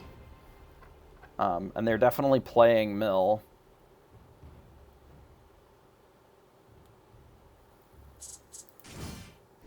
That's fine if they're not going to wheel it. They wheeled it. Okay, that's also acceptable. We got a Quill and 2 Bells. Can't quite get all that out at the same time, which is unfortunate. We can actually cast a 1 jump ahead here. Which I think I'm in for.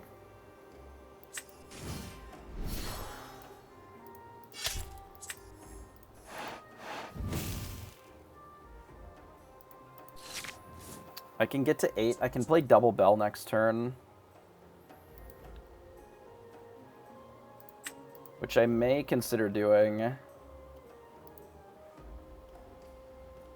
Like, we dump the Fishbone and the Popsicle. And just play Double Bell, and then see if we can just kill them with that. The alternative is that we Fishbone Quill. Could do Quill, Ink the Maurice's Workshop, Popsicle. Why? What have I done? Is it because I've made this into the metagame? Sorry, not sorry. We're going to need to get more ink anyway, so let's do this instead. Let's play this. We'll ink this thing. This thing. We'll play this and draw 2 cards. And then I guess we can ink this too. And then we'll be able to start trying to close the game with these bells, hopefully. I don't really know what answers they have beyond just, like, bounce. This is an interesting card. Dude, crabs, we're, like, very close to being good already. Mother knows best. I guess if they do that and then wheel us, they can get rid of 2 bells. That feels pretty bad. Well, I mean, Quill's pretty good. I can see why people are playing it. Do it again. So they are going to wheel us then. This is my first time actually playing against this flavor of the deck.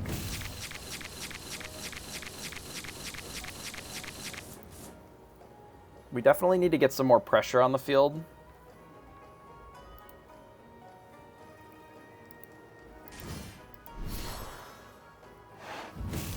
I really hate, more than anything right now, the song bullshit where you can't see how much ink they have.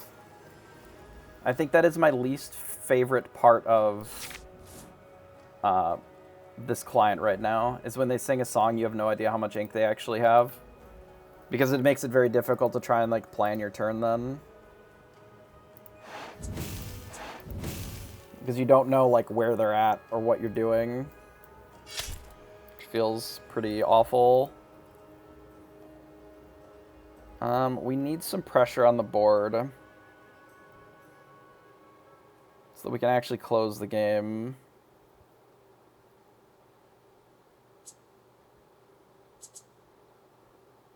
So World Re could have played Scar there. I think we played Judy's. I don't care if they have more cards in their hand. I think it's just like Judy, Judy. Flaversham.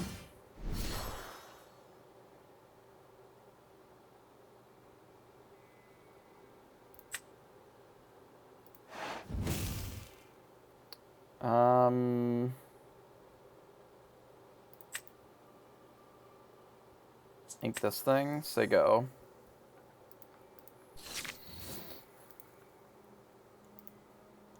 Like, we just have to flood the board with stuff every time that they wheel us. And hope that that's good enough.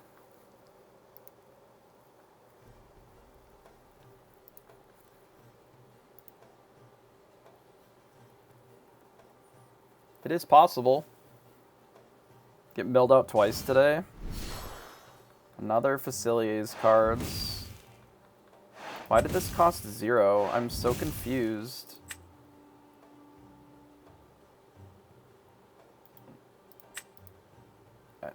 I don't understand. How did this... Why was that so cheap?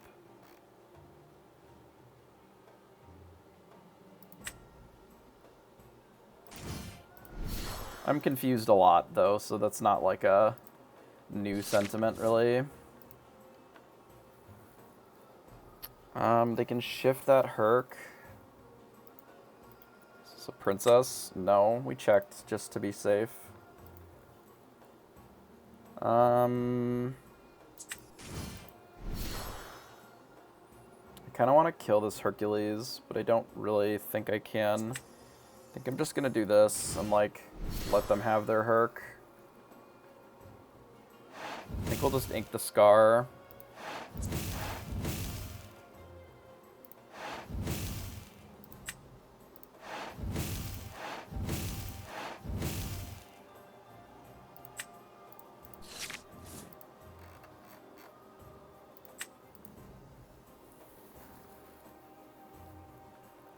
Hey dude, how are you?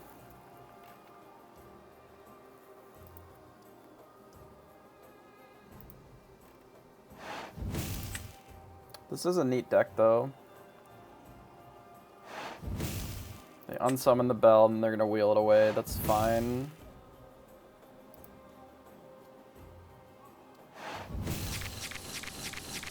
So the thing is, I don't know if they can mill us fast enough unless they start cleaning up the board. We're gonna have a whole new world over there forever. Unless they start actually cleaning up the board, I'm not sure that they can mill us fast enough here.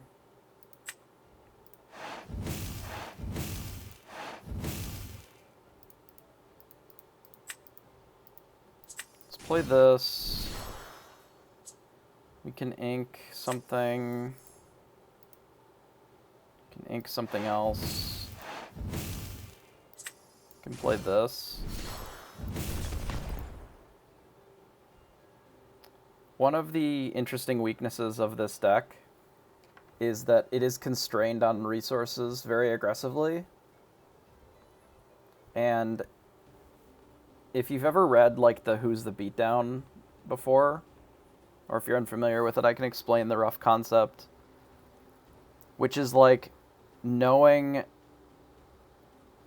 what your role is in the matchup. Normally we're a control deck looking to, like, draw a bunch of cards.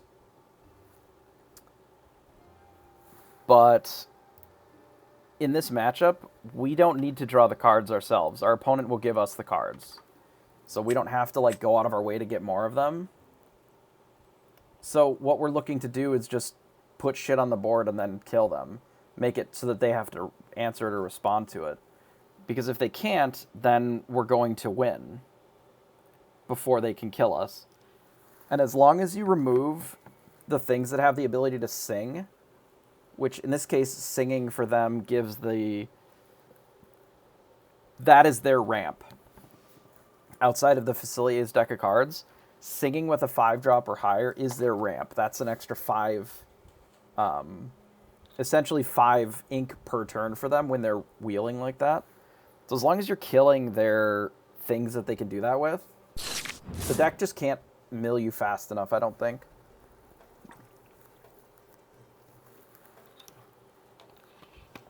As long as you're beating down. If you don't beat down, then obviously that doesn't work, but if you have the ability to present some sort of a threat, then it's not as big of a deal. Yeah, you remove their singers, and they struggle a little bit because they don't, like, they can't recover fast enough, I don't think.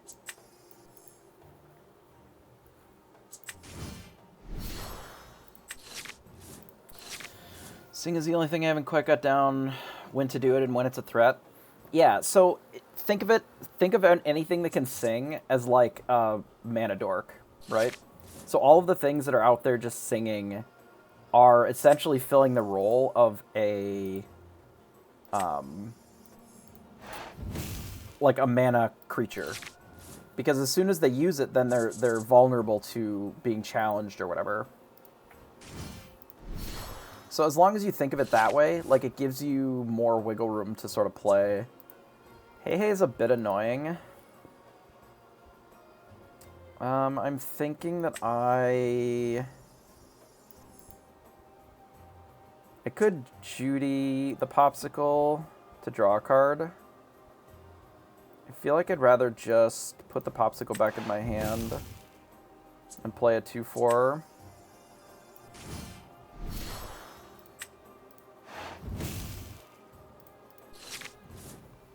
I sometimes click a little fast. I need to slow down.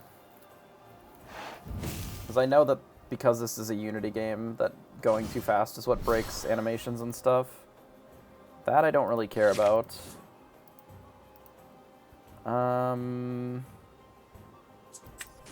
Let's play the Popsicle. A 1 jump ahead.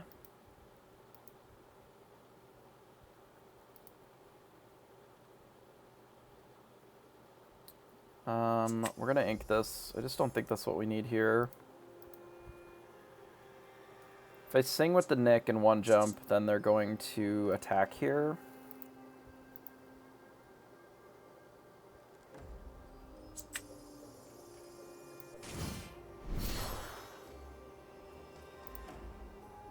Maybe I don't care.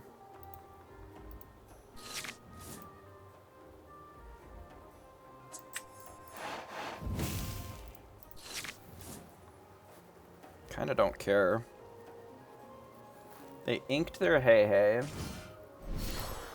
They played Rafiki. What a twist.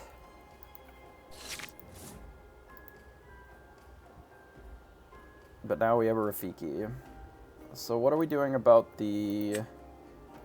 whatever this is? Probably not doing Scar. Let's just do this. And then we can... I don't think we need this bell. Let's just say go. This feels like more of a control deck. Yeah, Rafiki in this economy, exactly. If they're Rafikiing, that means that this is not an aggro deck. This is a control deck. This card is not good in the aggro deck anymore. So I suspect that this is control, so we're going to pivot how we're playing this. Yeah, that makes more sense.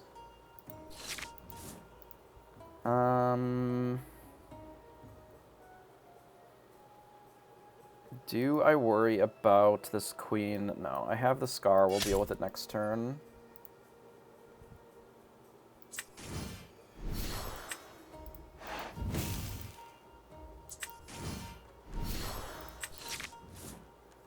We also have B-Prep available. Let's play this and the Fishbone Quill, and then pass. I want them to start answering what we're doing, so eventually when we get our draw engine going, that we can get out from under what's going on here. If they play like a Rafiki or something, we'll just clean them both up with the Scar. It's fine. I'm gonna untap the Rafiki and keep it forever. Sure.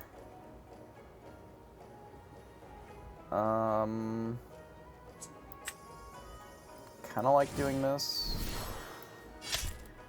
So then I get to keep it in play, which is kind of neat.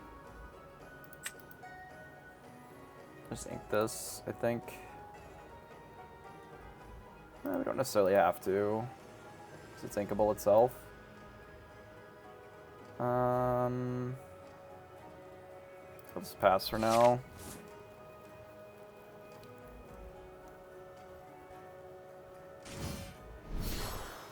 Magic Mirror in this economy? Holy fuck, bud. I love it. Whatever they're doing is great. Oh, hell yeah.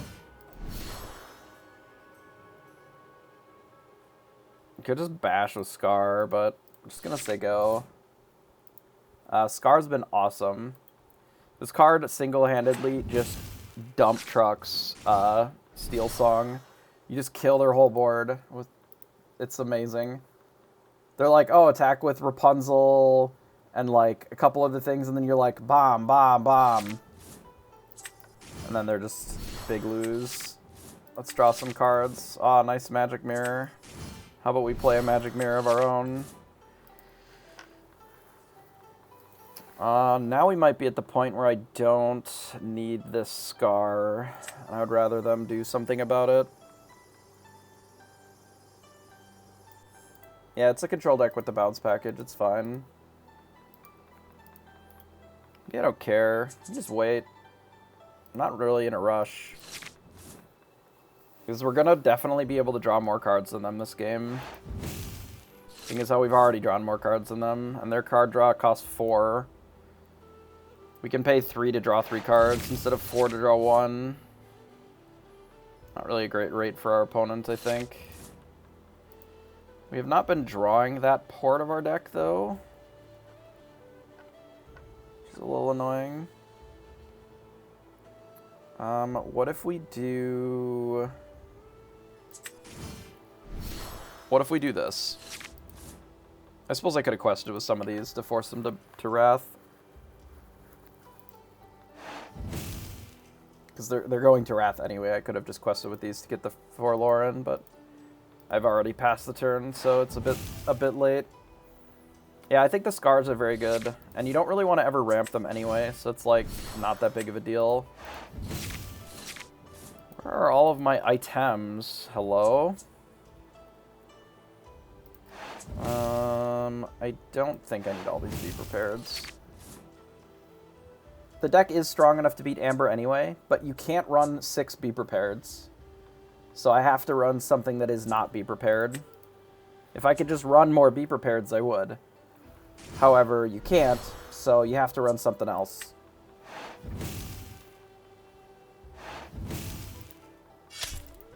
Our Flabbersham has some damage on it. Sure. You've gotten him.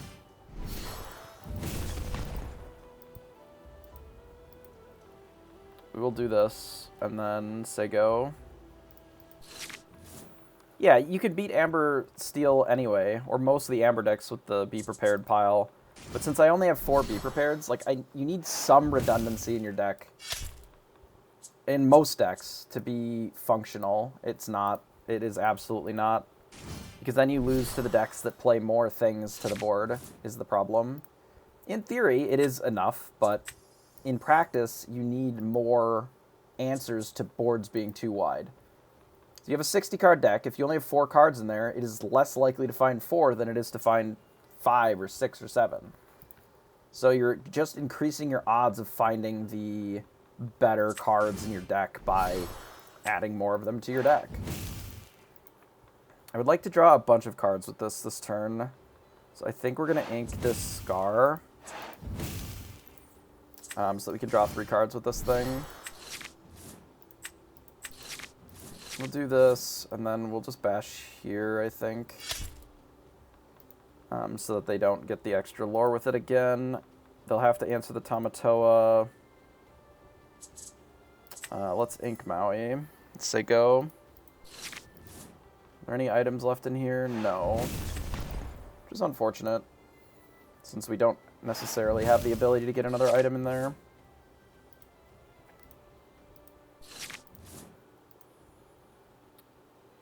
Because I can't sacrifice this for nothing. 8.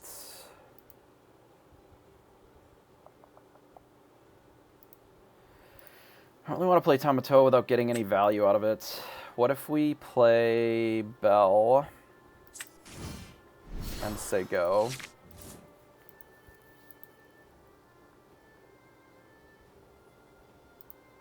Let's see what they do about that. Draw a card for 4. Sure. Rafiki. Yeah. Bell.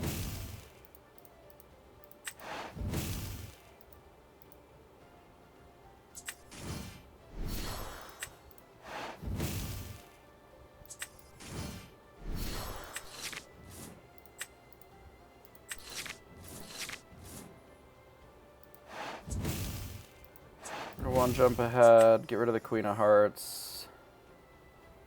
Say go. The fact that we're like so low on ink compared to our opponent is just like such weird draws.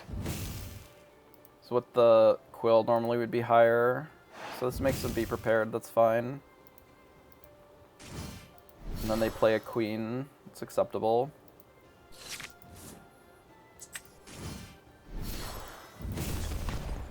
Pull up your Queen. Let's draw 2 cards. We want to pop their Pocket Watch.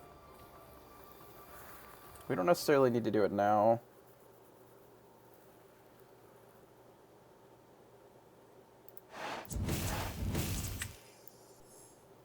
Yeah, I don't think we have to do it now. Maybe perhaps it's that too.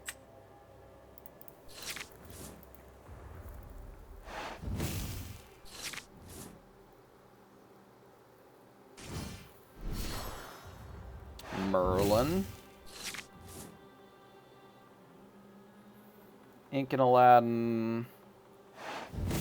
And they use a Dragonfire, sure. Okay, let's ink this thing.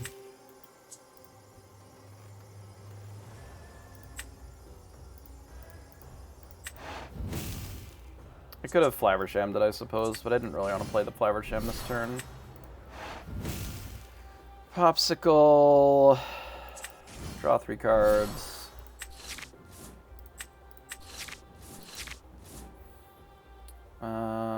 We can maybe pop the Pocket Watch now. We don't really need to, though. I do want to get something else on the board. Maybe that is time for the Flaversham, then.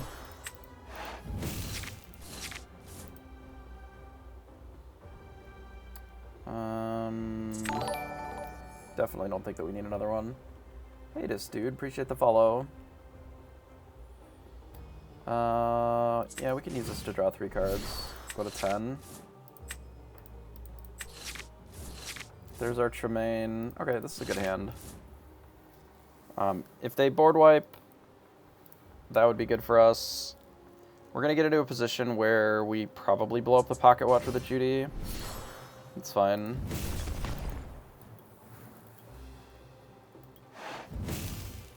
We don't necessarily need to care that much about these mirrors. We are going to have to close the game out pretty quick here. This. Into this.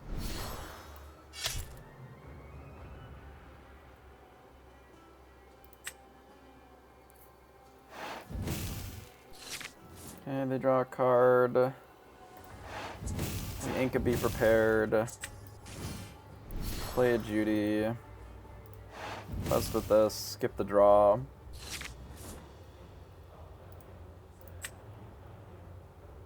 Say go. There's a world where we just untap the Flaversham because it makes their narrows their options a little bit, but is that all the B preps? Nope, they still have one.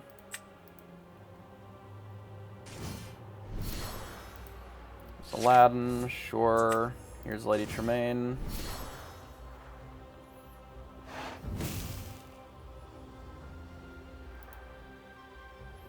Lady Tremaine plus Judy. Yeah, we can pop another mirror, sure. We'll play those two Sego. And we might run out of threats, depending upon how much removal that they have.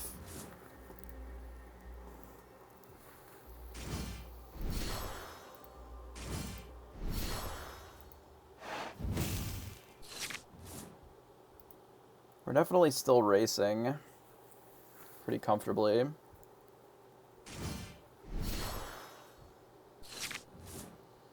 Yeah, well, we definitely don't need that.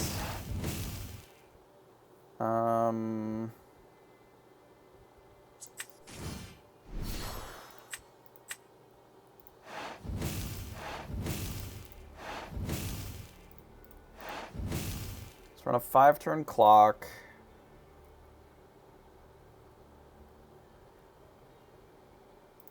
I think it's fine. No, not a 5-turn clock, sorry. 3-turn clock. I see they Elsa us. Sure. Hopefully they're using that to just, like, bash our shit. It's fine.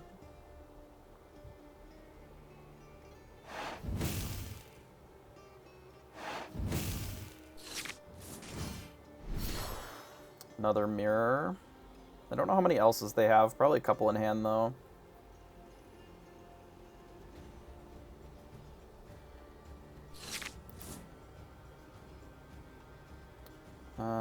Let's do this.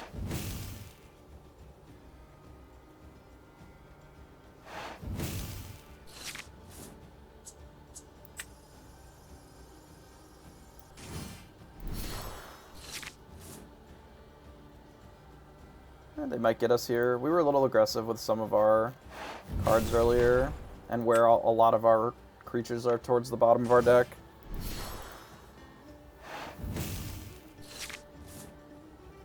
I'm pretty sure that there's one more bell in there, maybe. Unless that was one of the ones that we inked earlier. Is the princess? No.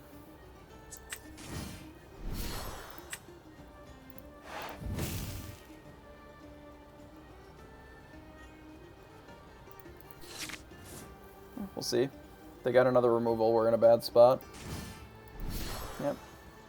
I think that's all of our Tamatoas. I think we're dead. I do not miss Noi. I don't think Noi is the solution here. We have just not had a spot where we could force them to play their other Be Prepared so we could go a little wider.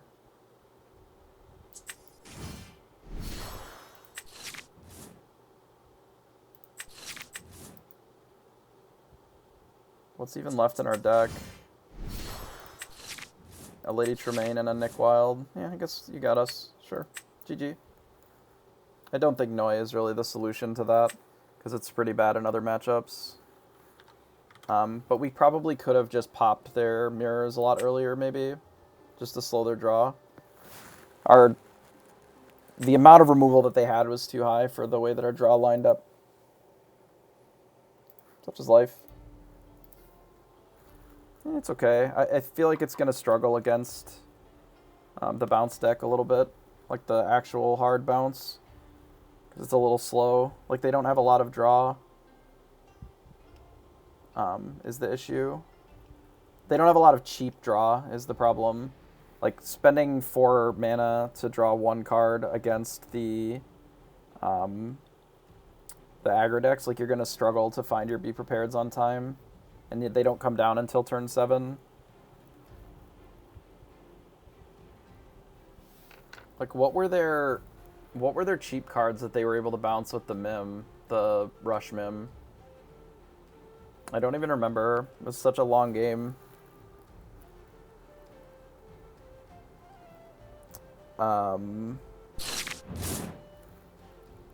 They had...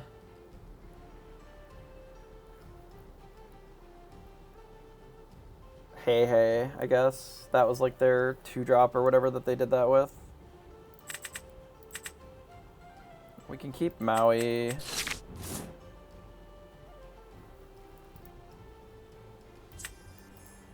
As an inkable target.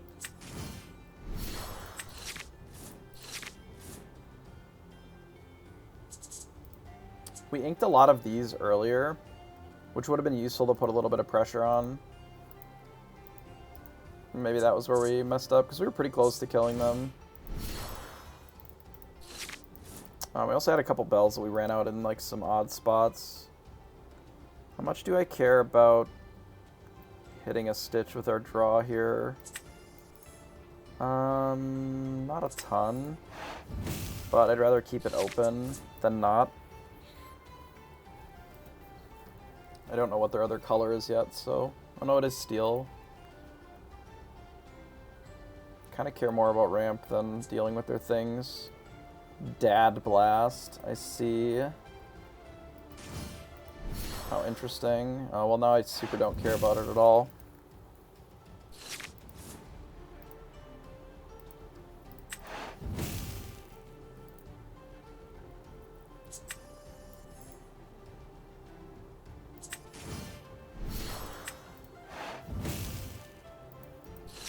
Let's do this, and then our intention is probably to scar and clean up the board later. We'll see how much other ramp we can scrounge up. Have a good night. Dude, take care.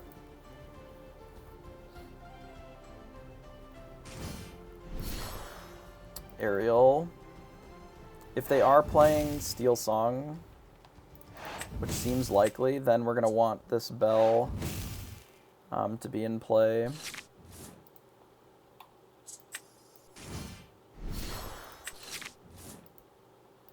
Judy is not it. What if we play this bell and then ink this other Nick Wild? And then play this Popsicle. Once they go. This makes the wheel look really bad for them, which is kind of the goal. And if they opt not to wheel and just like attack with everything, then we just scar and eat their whole board with all these Popsicles. If they just interact with these with swords or whatever, I don't really care. Sure.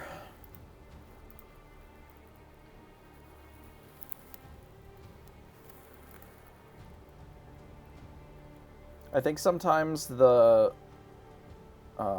Steel Song deck thinks we care about our early drops a lot more than we do. Because my reality is that I don't care about any of this shit. It's just a means to an end. To eventually, like, go bigger than what we're doing right now.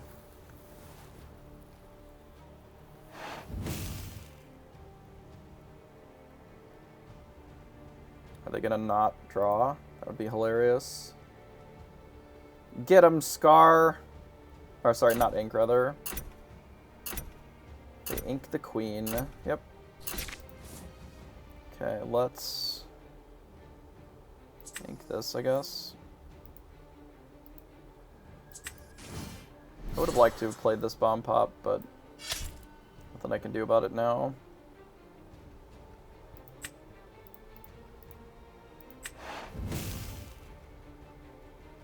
Let's keep you a little healthy. Doesn't need to be too healthy, but a little healthy is fine. I'd rather this be alive and threatening. If they kill the bell, they kill the bell. This way, in order for them to wheel, they have to use their whole turn. This. A 1/9? That is so big. Jeez. Christ, her butt is huge. Whatever. Sure.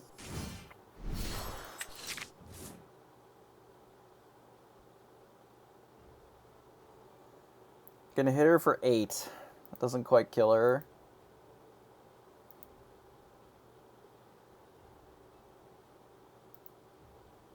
Not quite enough. Maybe there's a world where I don't play this Popsicle and I play the Tamatoa instead, but I think I care about your 1/9. If you want to draw some cards, I guess that's fine.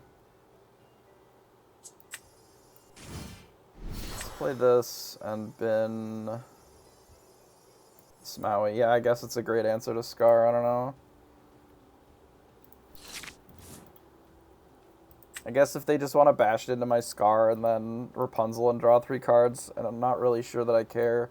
It's a lot of hoops to draw 3 cards.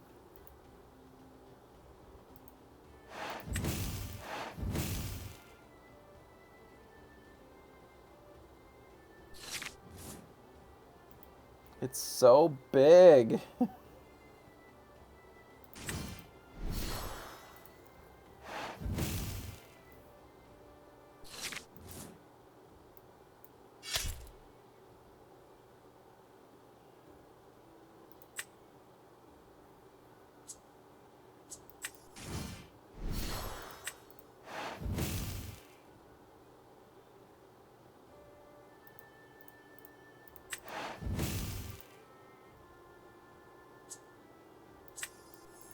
So I don't really need the Quill. Popsicle. Draw 1 card. It's really interesting because, like, this thing can sing all of the songs, and I just can never kill it. Like, I can kill it this next turn if I want, but I'm pretty sure I'm just going to, like, jam with Tamatoa instead. Here they go, wheeling again. Nope, attacking for 1. Okay, I guess.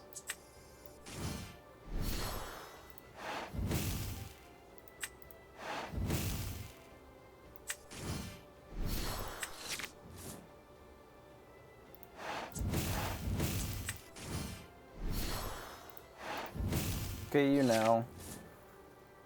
I like it. I don't know. It's weird. Very little removes this easily.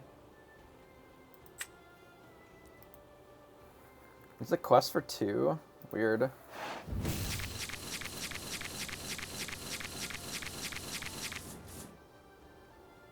I mean, it sings real good. We've been dad blasted. Oh shit. What do? Okay. I don't understand the idea of running Dad Blaster and Steel, like, and the Whole New World in the same deck. Like, why? What are we doing? You can't make them draw 7 and then also discard 2 in the same deck. That's kind of a non-bow, isn't it? I mean, maybe there's some worlds where that's really good, but it's weird to me running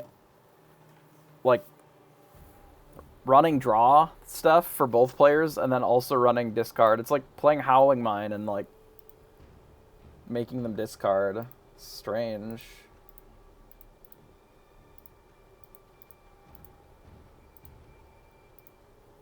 I mean, I will never play around it, I guess. But I also have enough draw that I don't think I'm going to play around it anyway most of the time. Like, unless I know that they're going to play it on me and it's really bad. But a lot of times it's not going to be that miserable for me, right? Sometimes, I suppose.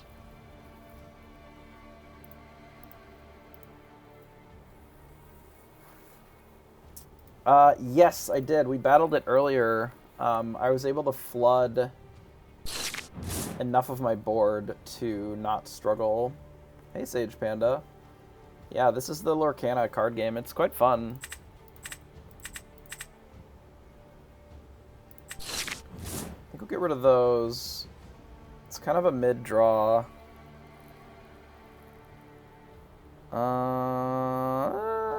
It'll be fine.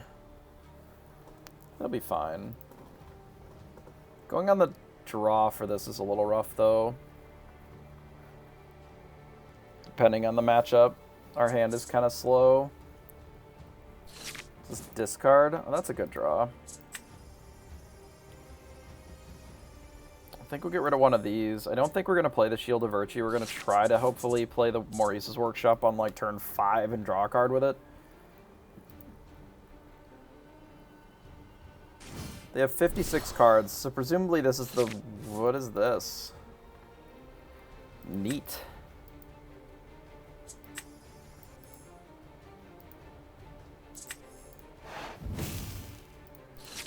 I could even Workshop... Nah, I think I Fishbone Quill. I just... It's weird. I really want to get ahead. Is the Beast ping deck? Yeah, that makes sense. It feels like what I want to do is just get ahead on the board. Which maybe involves getting rid of one of these shields as well.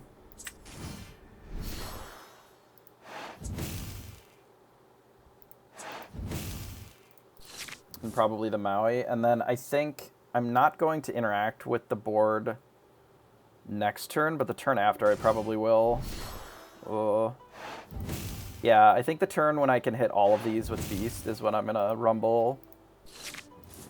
Like, I will take a turn here to play some draw. Shit.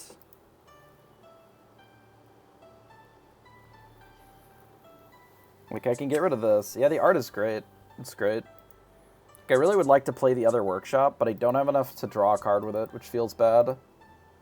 Because I need to keep the Scar, so I think it's just play this and draw a card. I have a B-Prep, that's pretty good. I could probably get rid of the Scar then. And then we'll just B-Prep them. If they make me discard too, I will be sad, but I feel like we have to play a little aggressive like this. Let them play their 5-drop and then blow up the board, and then we have the Workshop and the draw to try and follow up. Because 5 is usually a pretty good number for them.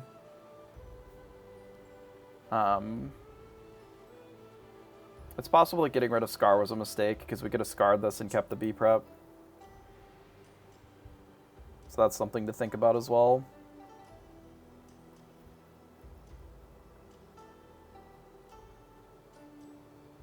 Because then after they reload past this turn, then we would have had more answers. But we would have had to discard a card with the Flynn Rider, which is a little awkward. Oh, that'll help.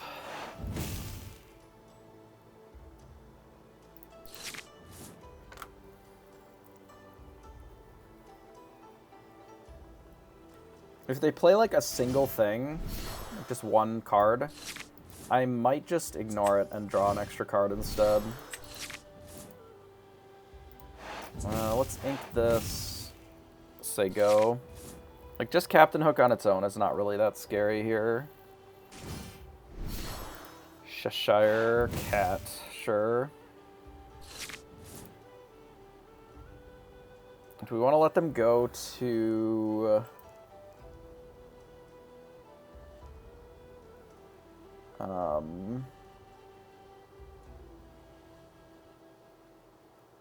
12. 12 is maybe fine.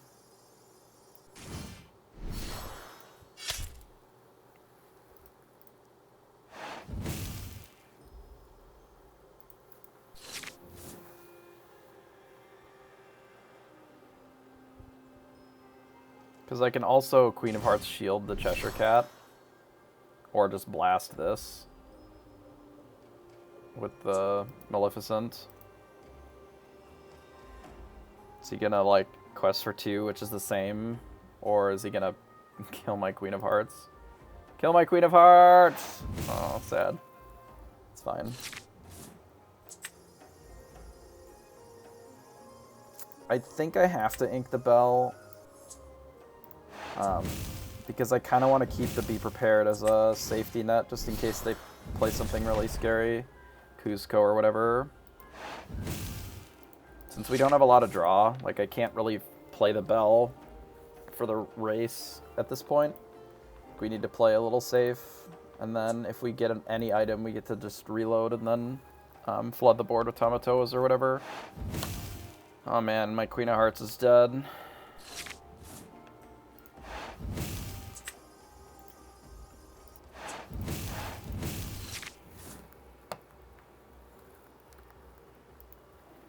Guess I could have untapped my Maleficent, but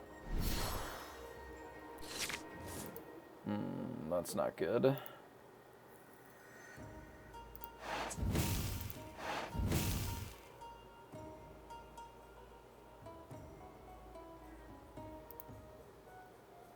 Go to 15. I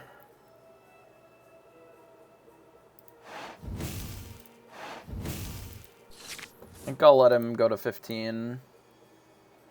Try and squeeze a little more juice out of this Be Prepared.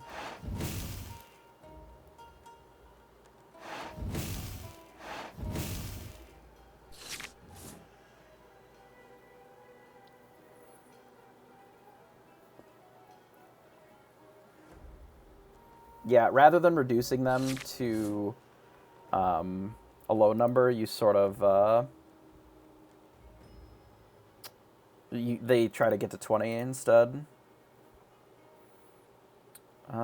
I guess the play is to quest with this, untap with the shield, sing here, and then we need to bump this Shield of Virtue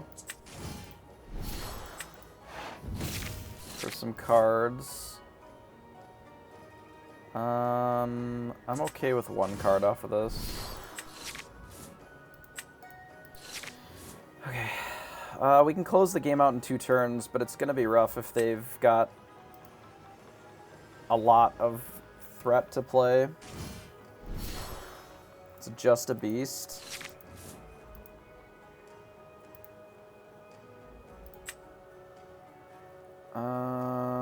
This can quest for like 3 times if they play it right. Which is kind of scary.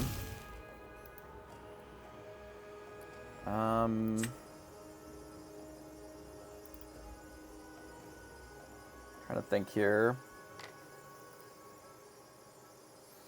If we Flaversham, it opens up like them being able to hit it with stuff. I think this is just better.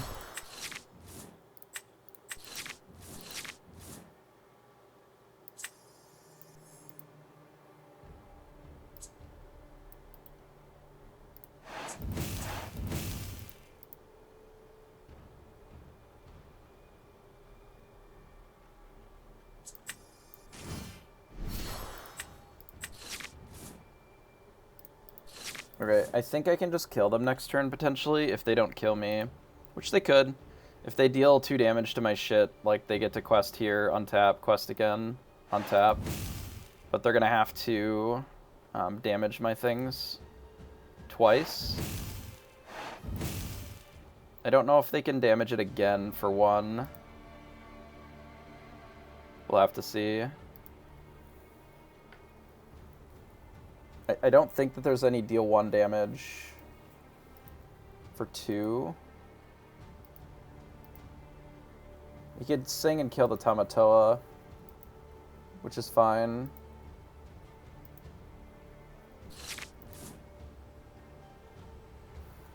Just passes. It can't be right. 8, 9.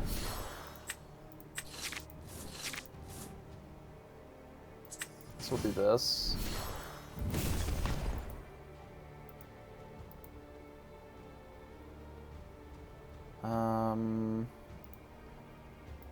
Oh, you know what they have in their hand is they probably have that, like, gain lore for damaged cards nonsense.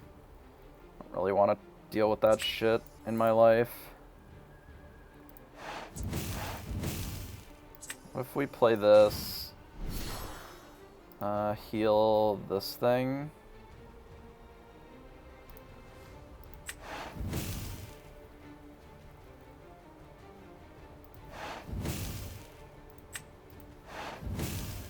quest here, get the popsicle back. Remove this, play this.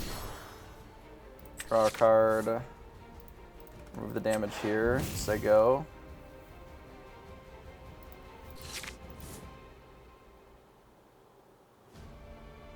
I think that's the only way of dealing instant lore in these colors.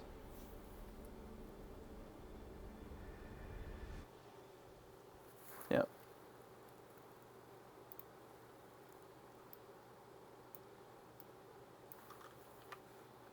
I feel like that's the only way of dealing instant lore in those colors, at least. I could be wrong.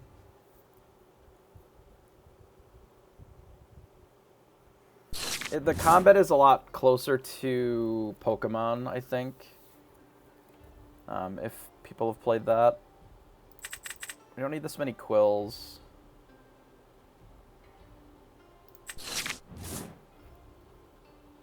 This is an odd draw. We're against the... I don't know what we're against. Aggro? I don't remember what Wochuk was playing. Oh, is this Steel Song again? I hope it's Steel Song. Oh, it'll be Steel Song. I think it's Steel Song. Oh, that's such a good draw. I can play this. For ink. To guarantee that I have an ink.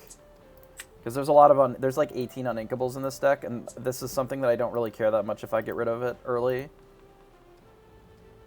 I don't think I play this yet. I can play it later with the Quill. I don't necessarily need to draw with the Flavershams. I'm going to be playing the Quill instead anyway. Especially against this type of a draw. But yeah, this is just to guarantee an ink. It's a card that I can very easily just not think about it, throw it away, and then do this. Sometimes you have to concede that, like, the deck has a lot of uninkables in it. Scars, Be Prepareds, Workshops, One Jump Aheads.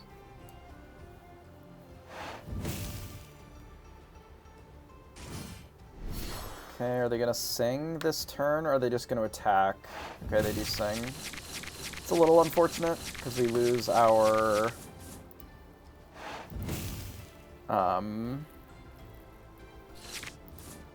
we lose a little bit of our juice, but I think it'll be fine. We can just play Bell, ink another one of these, play the shield and pass.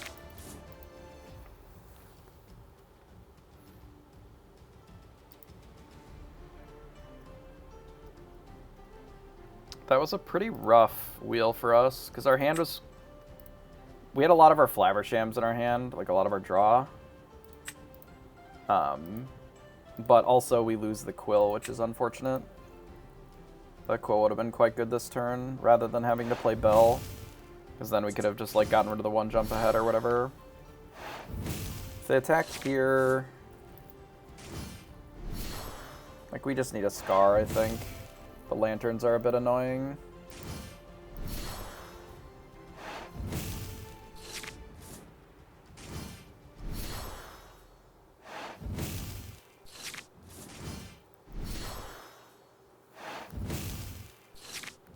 Particularly care about them going this wide. If they opt to quest with this, that's fine. We'll just Maui it and then kill the Cindy. Or kill the Queen. Kind of an awkward hand. By kind of, I mean an incredibly awkward hand. I shouldn't have played the shield. That was a bit of a mistake. It's fine. Hit with this. I'm debating between the Cindy and the Queen here. And what we kill with Bell. I guess they have two Queens. Let's just kill Cindy then.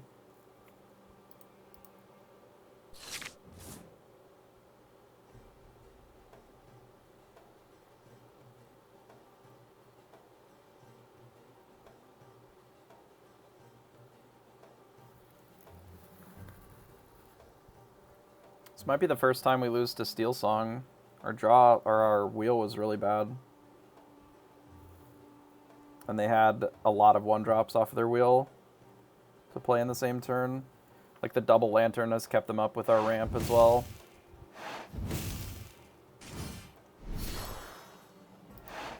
Surfer's fine, I suspect. So we pretty well have to board wipe, but we have this awkward spot where we can't, which is not ideal. Yeah, and this is just like the same problem as last turn.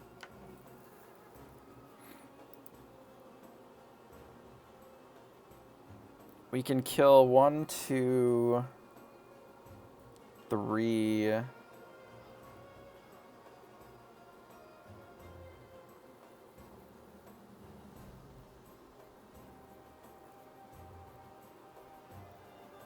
If we ink the Maui instead of playing it, we could play the, like, these two as well. I think I like that better. Weirdly. I mean, I don't love it because our board's going to be pretty empty, but do I deal with the Stitches or the Queen? Queen is cheaper.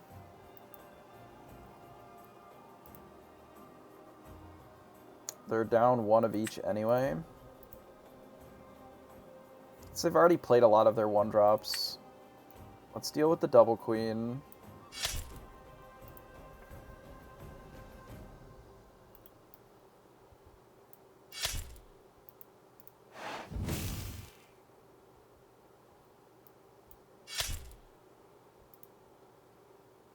Oh, we can't also play the workshop. That's awkward.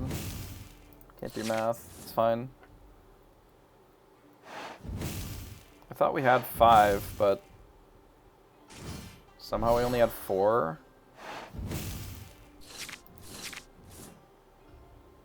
Yeah, the draw into like 4 1-drops double Surfer is a little rough here. If we have a board wipe there instead of having to do this nonsense, I think we're in an okay spot, but this is pretty tough.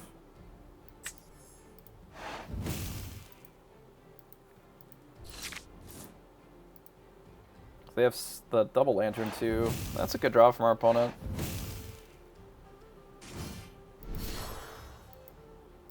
Surfer.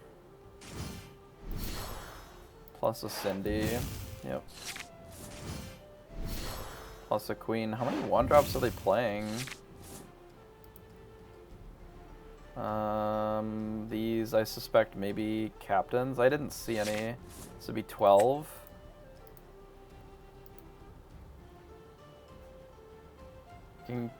Can't quite kill all of them. We're just like short on resources. I can kill these two, but then the Stitch stays. I guess that's the line. And if they only had 1-1-drop, we actually had an okay draw there then. Let's just play the workshop, I suppose. But there are too many cards deep for us to really have a shot here. Well played.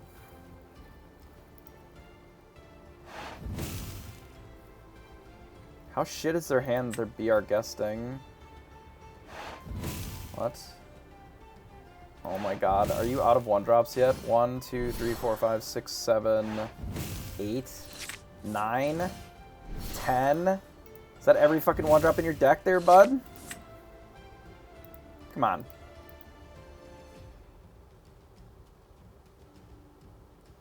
They have what, like 1 Cindy left? 2 Cindies maybe? That's all the Stitches and all the Queens are out of their deck now.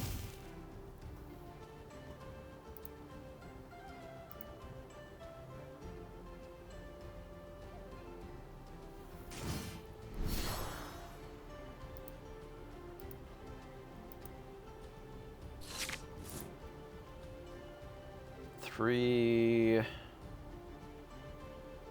is it, 5? Killing this still doesn't do it. Okay, yeah, you got me. Like, Scar would have been a Scar B prep would have been a way that we could have clawed back out of that, but yikes. Some rough games today.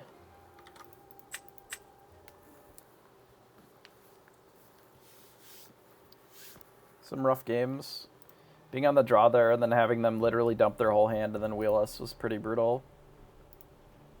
And then not having the quill to be able to keep above the...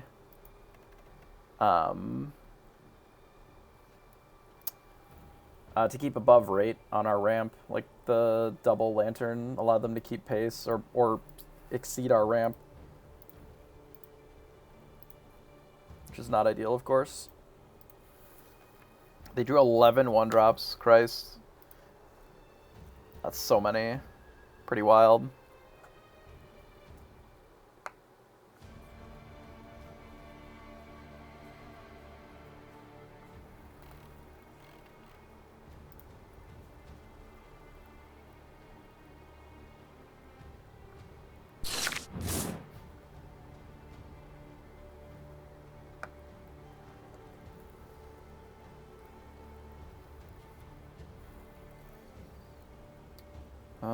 This is a shit hand.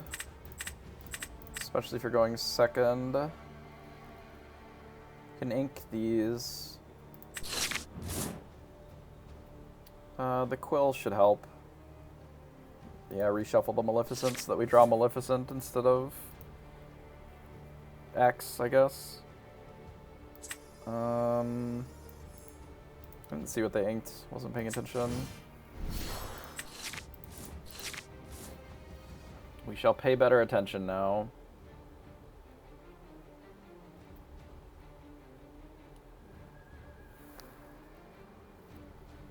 Dad Blaster. Doesn't really tell me anything. Raw Simba, huh? Okay, fair enough. I think we can play this. Maybe I'm gonna regret this again. We'll see. It's some sort of a Steel Song variant, but we do have a Fishbone Quill this time, so... we don't need this many Flavershams, probably.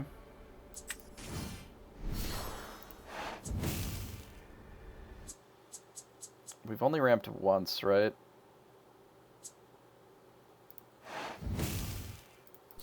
Let's do that. So we can always Maui if we want.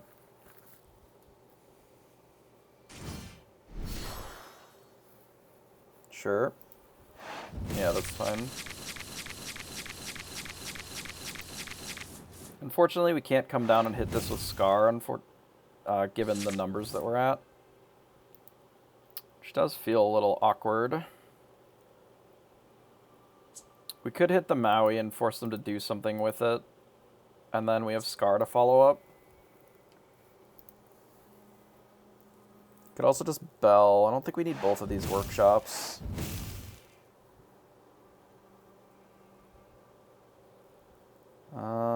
No, yeah, honestly, maybe the Maui is better.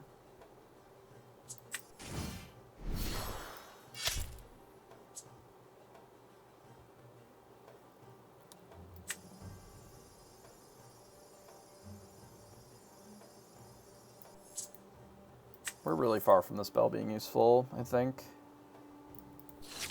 And we're probably going to need to draw cards with this next turn, or the turn after. We'll see. I don't know.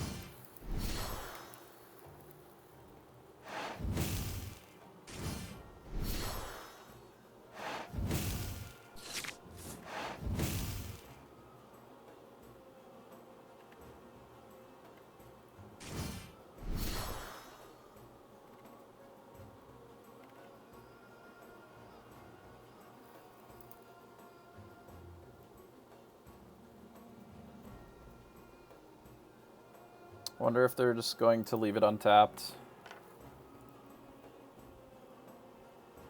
I suppose that's always an option. They're choosing to quest with it. Sure. We'll bash there then.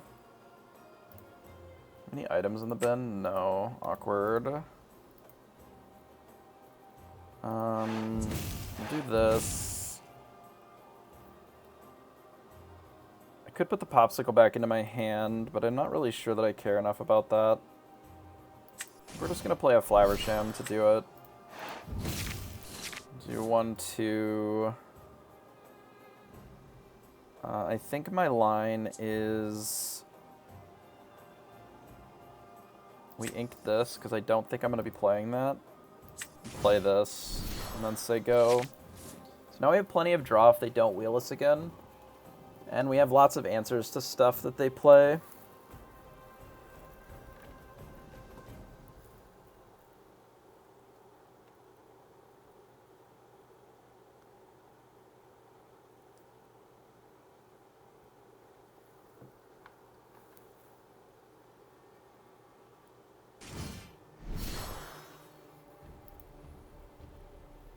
It's a Stitch. Ooh, this Scar is gonna be good. Get him, Scar.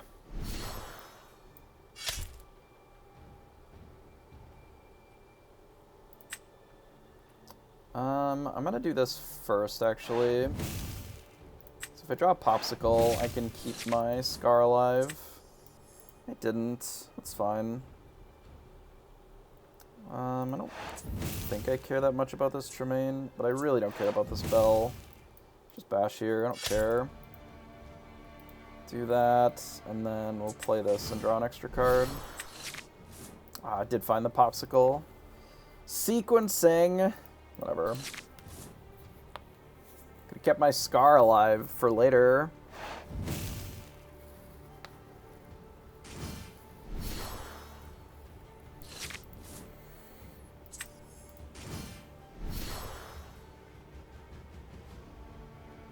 Lady Tremaine.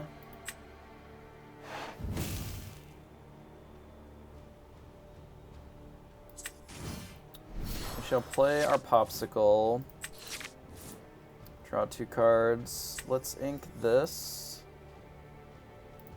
And this. And play the Poisoned Apple. Draw a card. Attack with this. Get rid of the Popsicle. Draw 2 cards and say go. So we want the Poison Apple because I can kill Big Cindy if they just slam it for 1. You just bop it, and then we get it back with Tamatoa. I believe that my plan is to play Tamatoa this turn, and we'll get it back.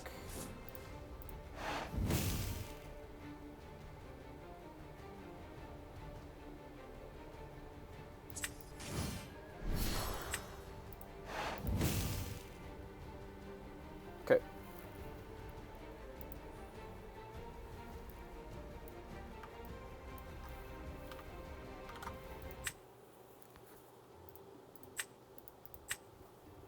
You take those.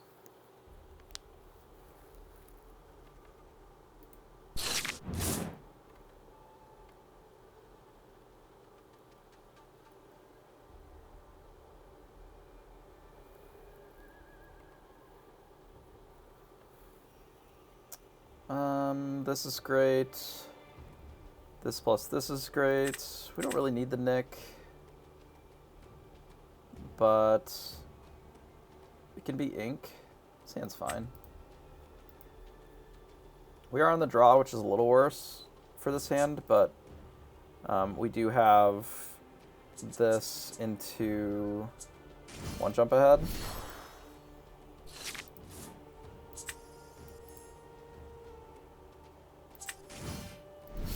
Into Hiram, just drawing cards. And then we can Maui the turn after. This is a rough matchup for us, actually, if it's the deck that I think it is.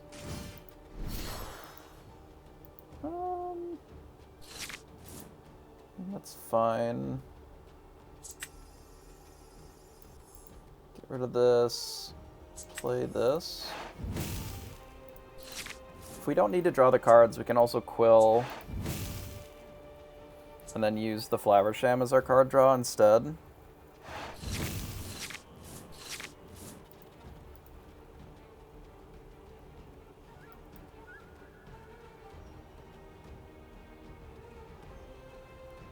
Guess they're not going particularly fast. So maybe we don't need to rush it too much. I think we could just do this. Play this and draw 2 cards and say go.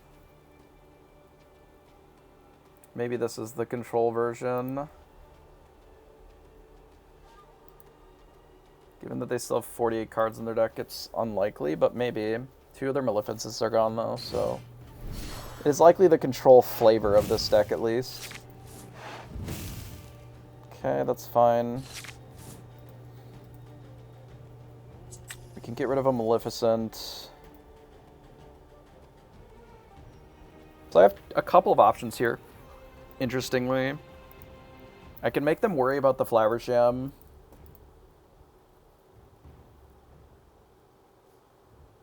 By playing the Popsicle and drawing some cards. I could try to ramp more with the Quill. But then I'm not really getting any workshop value. We don't really clean up anything on their board then either, which is a little awkward. We can clean them up with Scar next turn.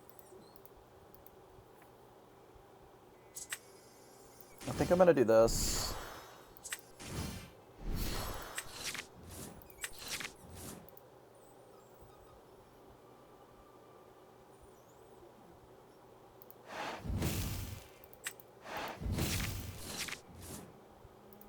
Let them worry about beating my stuff. I guess I can't Scar next turn, but if they're not questing and they're busy just hitting my shit, I think that's fine. They're probably going to hit this for 4 then with this Mim. Yeah, that's fine. We can get him with the Queen of Hearts on it then.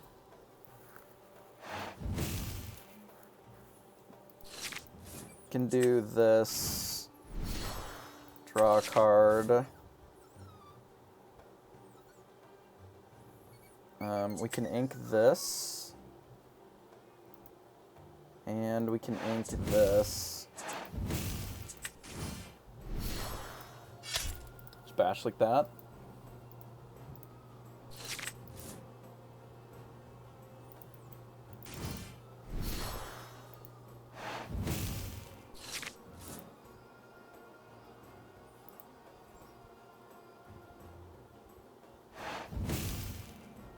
Goofy. Interesting.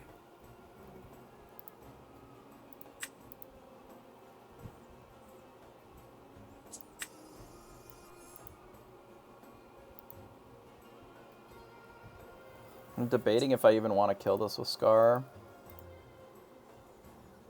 Or if I just want to play Automatoa. It makes their Lady Tremaines better. So let's play Scar. And if they Lady Tremaine Scar, I don't care.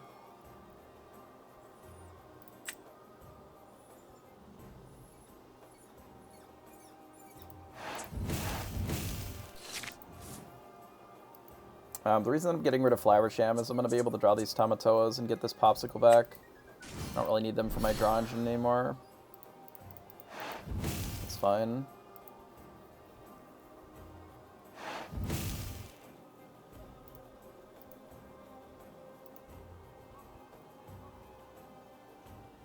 I'd like to be able to start playing 2 things a turn. Ideally.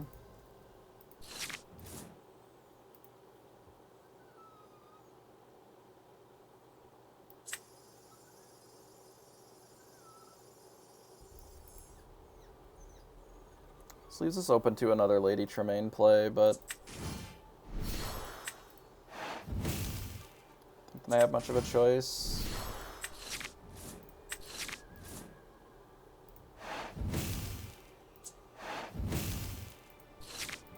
I mean, I did have a choice. I could have played the Maleficent on the Lady Tremaine and then let them Lady that one.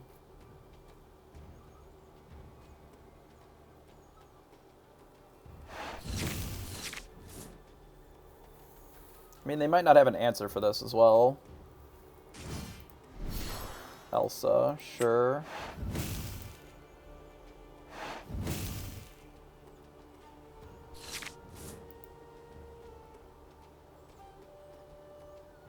That's a bit awkward.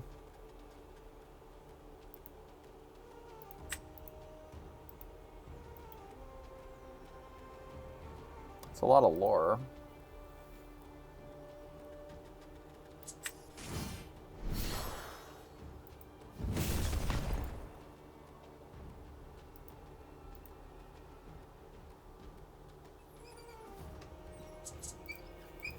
They probably have Wrath on their side. I'm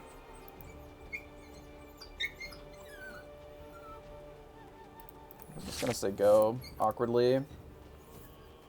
They're gonna go to 11, which is unfortunate. Oh, baby boy, you're fine.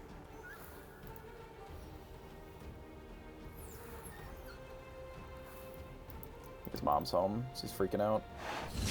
He's frustrated by the barrier of the door. Yeah, I really hope that when you sing songs, it stops taking ink. I find this to be really annoying. Because it's just, like, not how the game works.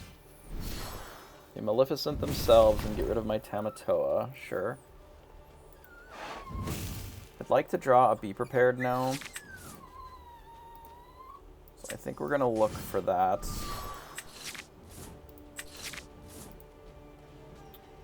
Guess we don't necessarily need one if we found this.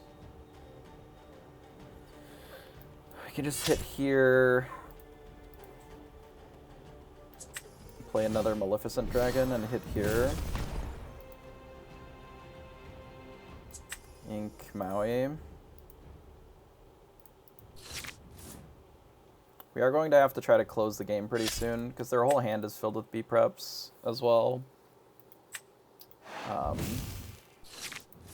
B-preps and Maleficents and stuff. If they Maleficent my dragon, we can Lady Tremaine and then actually draw cards. That's nice. Hopefully they don't play something else with that. That'll make it a little awkward. As I speak, I manufacture the thing I don't want. We found a Be Prepared. Blow this up, I think.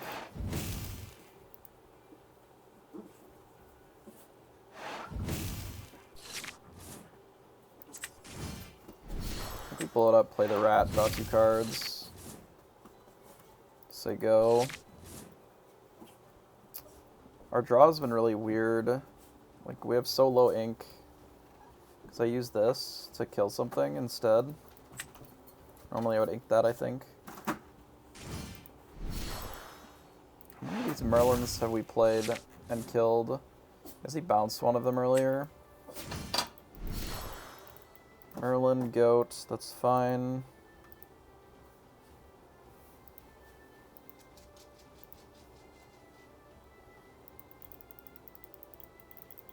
We're gonna draw 2 cards with this.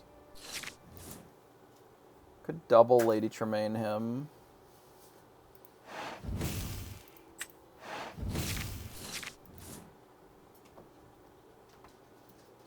I don't hate that. We'll just have to ink 2 things.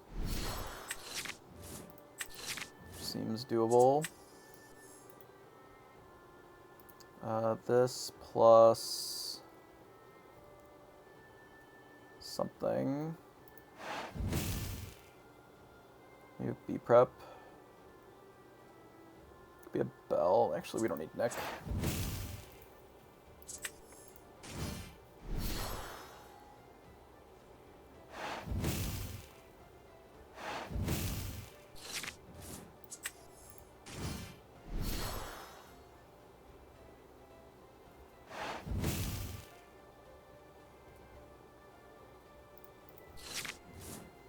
They're playing the version that has a bunch of Be Prepareds in it.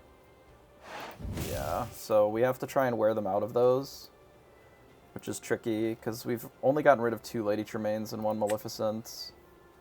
I don't remember if they inked any Maleficents this game. I have not been paying enough attention, I don't think.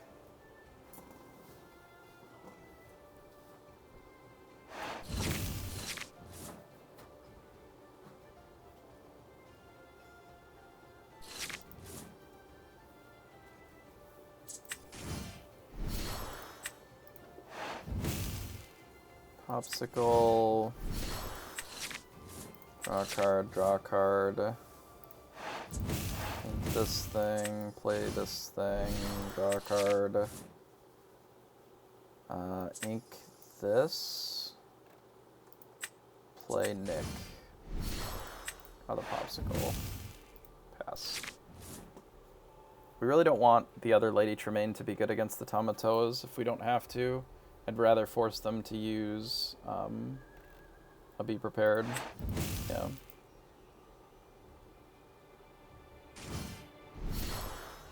There's a spell book, so we're gonna have to find a Judy if we have any. We have a couple turns to find one.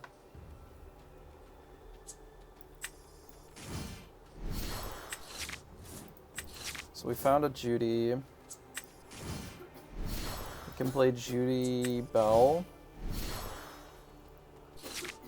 And I think just say go.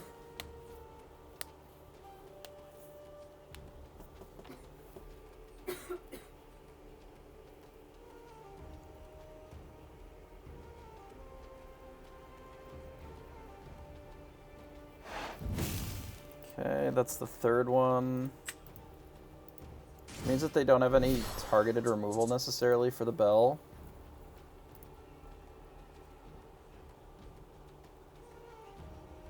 It's a Merlin, yeah.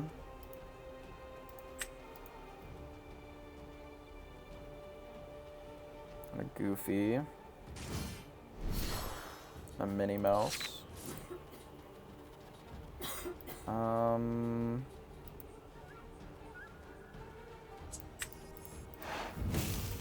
We Be Prep ourselves.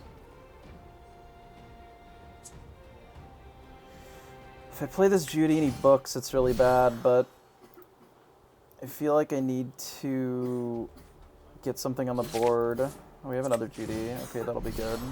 Do this.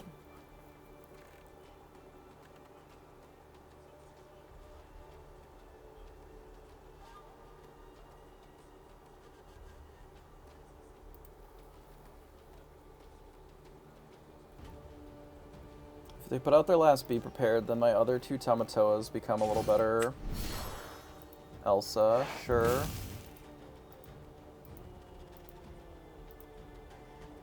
It's a bit awkward if our opponent goes bounce Elsa with Mim, attack Bell. It's a pretty good line from them. I was thinking the other Mim, the one that can actually attack the Bell, so that's less scary. Seeing as how I can just untap it. I'm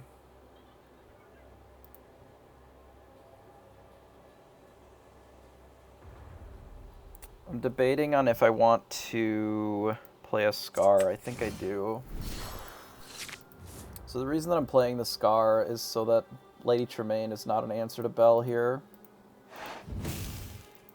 Quest and go to 16.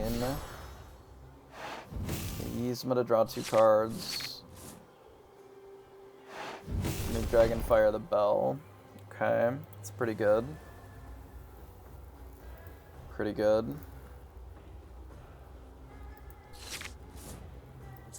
Alright, you Dragonfire the Yzma.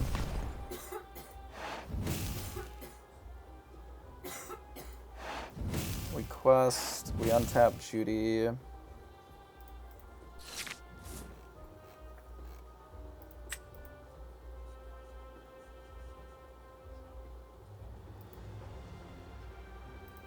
We do pretty well have to be answering whatever our opponent does, which is awkward because we've used a lot of our targeted removal and not a lot of our Be Prepareds, since we've been in a position of having to be the aggressor. I assume that they have another spellbook in their deck somewhere. We've only gotten rid of 1. So I'm going to try and save this Hops as long as I possibly can. It's not like a guarantee that that'll be good enough to work, but I believe that this is their last Be Prepared. Probably. Or it's Lady Tremaine.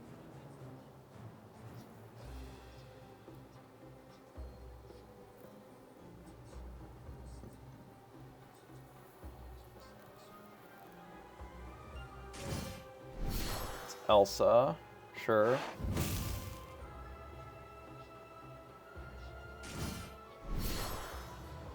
Then they Mim it back. Okay. They're just looking to delay the inevitable here. They also want to get close enough that the goat wins it for them. Not sure that there's much that I can do about that here.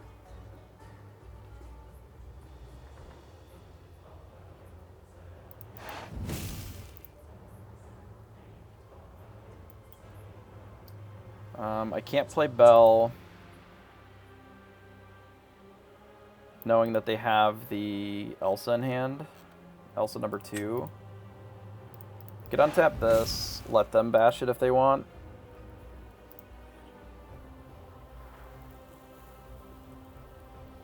I think just say go. Because if they play their Elsa, they kill the Judy. I mean, we might just die to burn. They have the other book in hand. Or the goat. If they double goat us, we die. I don't know how many of their mims they have left. 1, 2... I think there's one in the ink.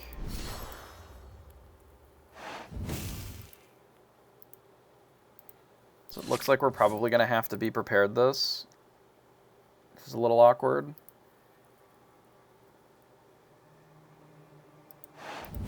We can reload the board a bit.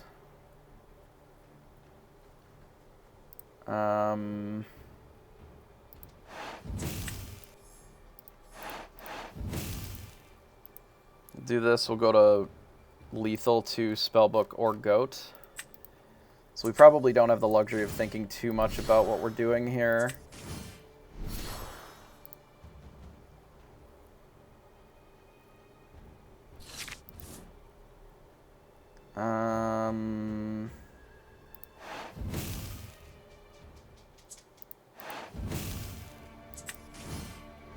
I think this is not quite lethal, so they still have 2 turns anyway. Yeah. GG. Brutal. I wonder where, like, our other Tomatoas just didn't come down. It's a bit unfortunate. I don't think there was another way that I could have navigated that.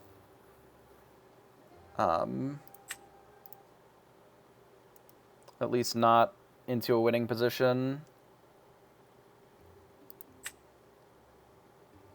The Elsa's buying the extra time. Man, like, we lost 1 card in the deck to go to 60 exactly, and our win rate has gone down quite a bit.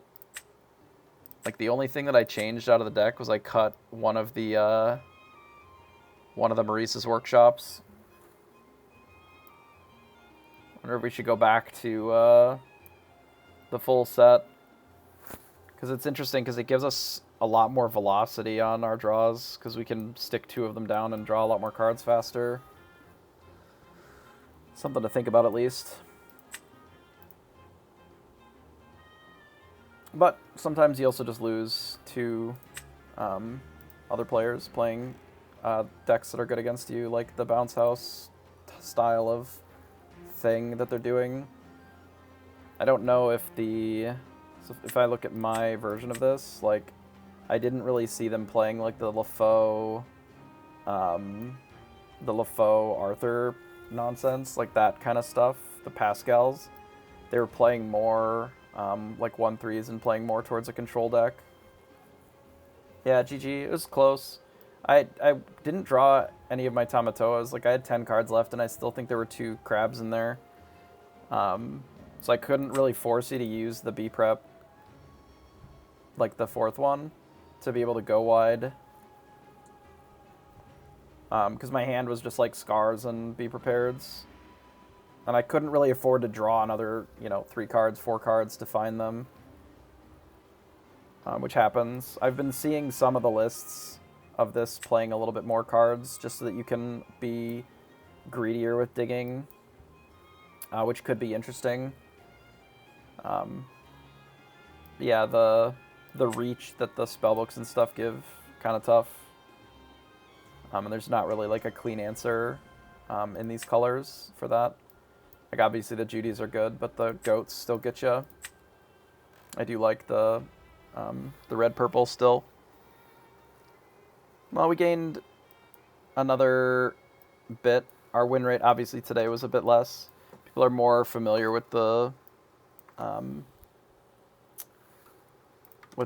Pops style of pile now. But I think I'm going to be done for today. And I may go back to the drawing board on some of our other options, just that we have a few more decks to play with as well. That mill deck looked kind of interesting. There may be something to that as well that I might want to jam a couple games. It would give me a secondary deck to play that is a little bit away from this. And then I don't know if I'm going to put together a Steel Song pile, but there are a couple of other ones that I'm thinking about that might be worth testing. It's all going to be kind of meta dependent. Like, this deck is obviously incredibly good if Steel Song becomes, most of your matchups, right? But if you're running into the this deck, like if we look at our all-time rate, like we're losing to the purple decks. I have thought about blue steel. I think it's just strictly worse than this. Like, there's nothing that steel gets that is better than the ruby cards anymore, right? Because you're not getting... Like, if we look at the steel cards, just in general, if we filter to gray here, can we actually filter? No. Neat. Okay, well, I guess we can't do that. So we'll just have to zoom to them. So, like, if we filter to the steel cards, like, they're not really getting anything impressive from the previous set.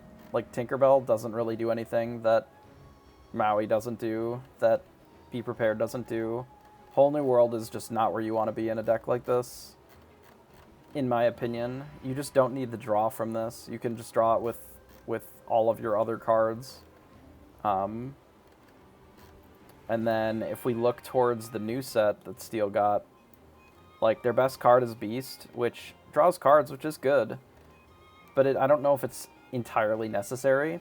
Like, the Cinderella is not really that good of a card for what our deck is trying to do. Because unless you shift it, it's not attacking right away, and we're not really playing any songs from the blue side of things. So then you're looking down to things like, Kronk and like Namari, I guess. Like, my problem is that none of the cards really do anything better than what we're doing in Ruby. So then, if that's the case, why would we play Steel over just playing Be Prepared? Be Prepared is just the best card a lot of the time. And none of the things that our opponent was doing there, like, Steel would have done better against in that spot, right? Because none of the Steel cards are any more resilient. If we wanted more resilient cards, we could play things like Noi. We could play things like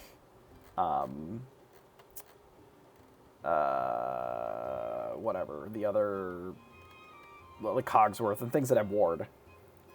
If that's a thing that we want to try and, interact more favorably against the Ruby decks. But any time that you do that, you're making yourself more, like, if you're straying from the typical game plan to increase your percentages against certain decks, you may lose percentage points from other decks. So if you want to make that matchup better, you have to make sure that you're not also sacrificing your other matchups.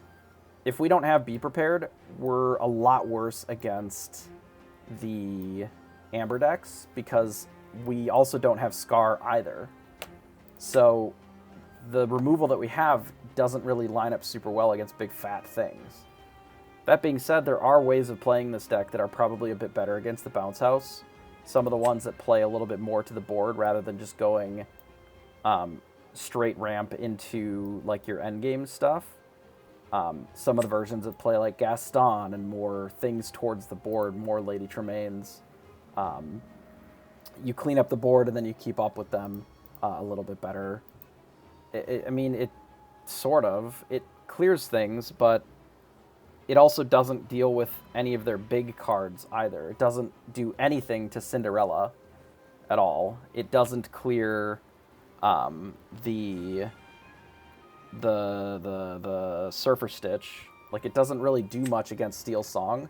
but it also doesn't do much against the other decks that you're struggling, that this deck is struggling against.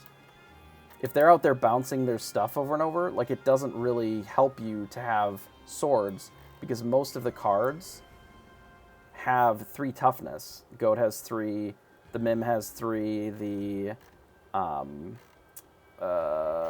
whatever, the Rabbit, or the hell's the fucking Rabbit? It has to be alphabetical. Rabbit, here.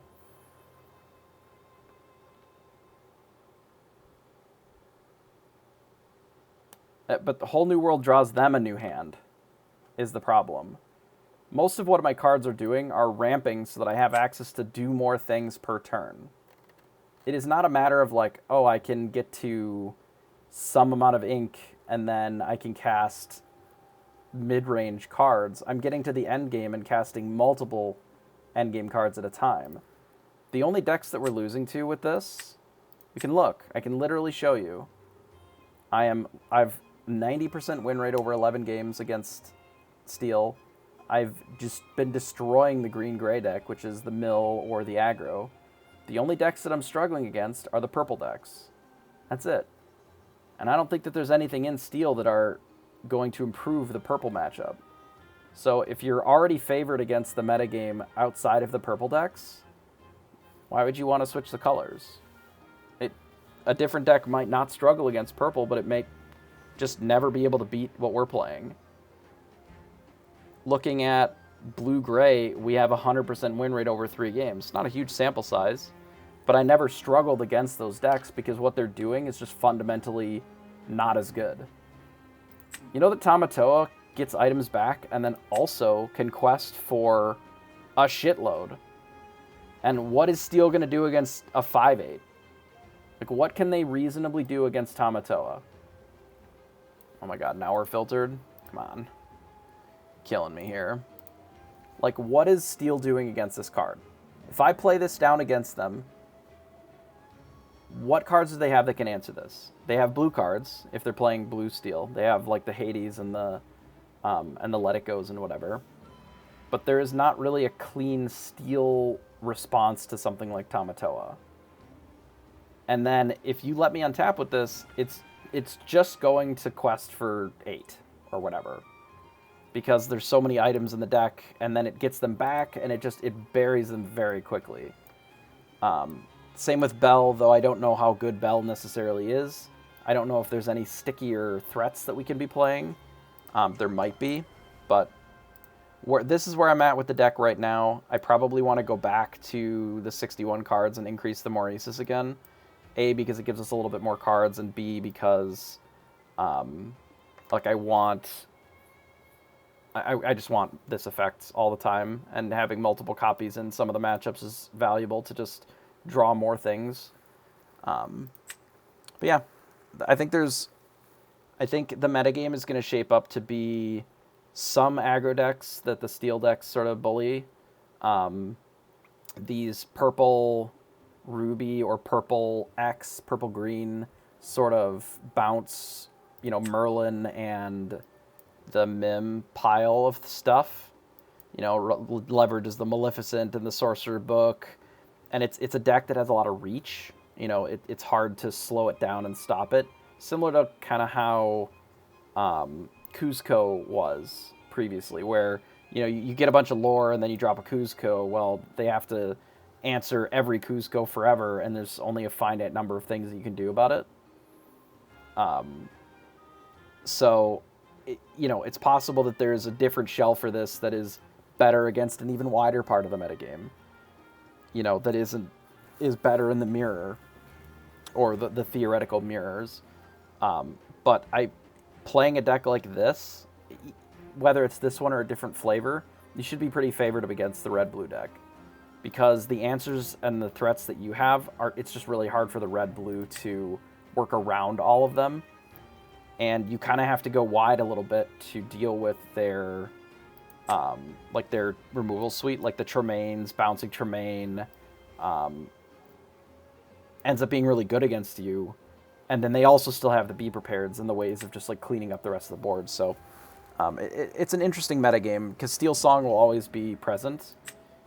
singing Whole New World early is a very good deck, but I believe that some variant of the blue-red will kind of always bully them a little bit because it's the easiest way of getting the ramp, which was always pretty okay against them, but then also the wrath effects that are good against those go-wide strategies, which weren't really there before. The steal worked to a point, but it did have some limitations where the Be Prepared is just like a blanket sweeper. Same with Scar as well. So it's cool. I'm hoping that we get a patch to fix some of the numerous bugs that we're dealing with, like Lady Tremaine not being able to interact with Ward, and a few of the other ones that we've encountered that have made some of our play a little awkward.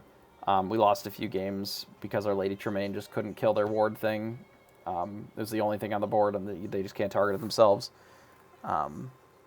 But yeah, I think it's a cool metagame that will likely shake out farther, get a little more weird as the next couple weeks progress here. So let's see who else is on, if anybody.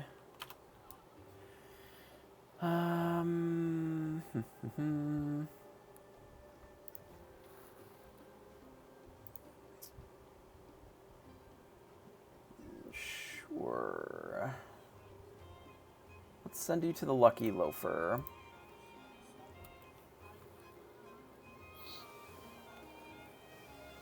I mean, even if... yes, to a point, but even if they don't, like, it still makes it so that it's just on the field for future Tremaines. It's just bugged. And sometimes there's bugs, and it is what it is. Like, I've also had opponents that didn't know that there was a bug, and they struggled with, like, one of the, like, Flynn Rider is bugged right now, and if you shift him, you can quest for 4 immediately before the thing kicks in. And I don't even know that they knew that it was a bug because they kept trying to use it afterwards when it had the debuff, and they were not able to quest with it. So I don't even know if they read the card properly. They might have just, net decked some pile with it and saw that shifting it was good, and then, you just don't even know that there's a bug because not everybody hangs out in the Discord all the time either to look at the bug reports and stuff. So, but it should all be fixed on Monday. Or whenever the patch comes out next. Such as the headache of new set, free client kind of thing. So, such is life. I will go raid the Lucky Loafer here. See if we can get him a little bit more viewers on Twitch here. And then I will see everybody next time.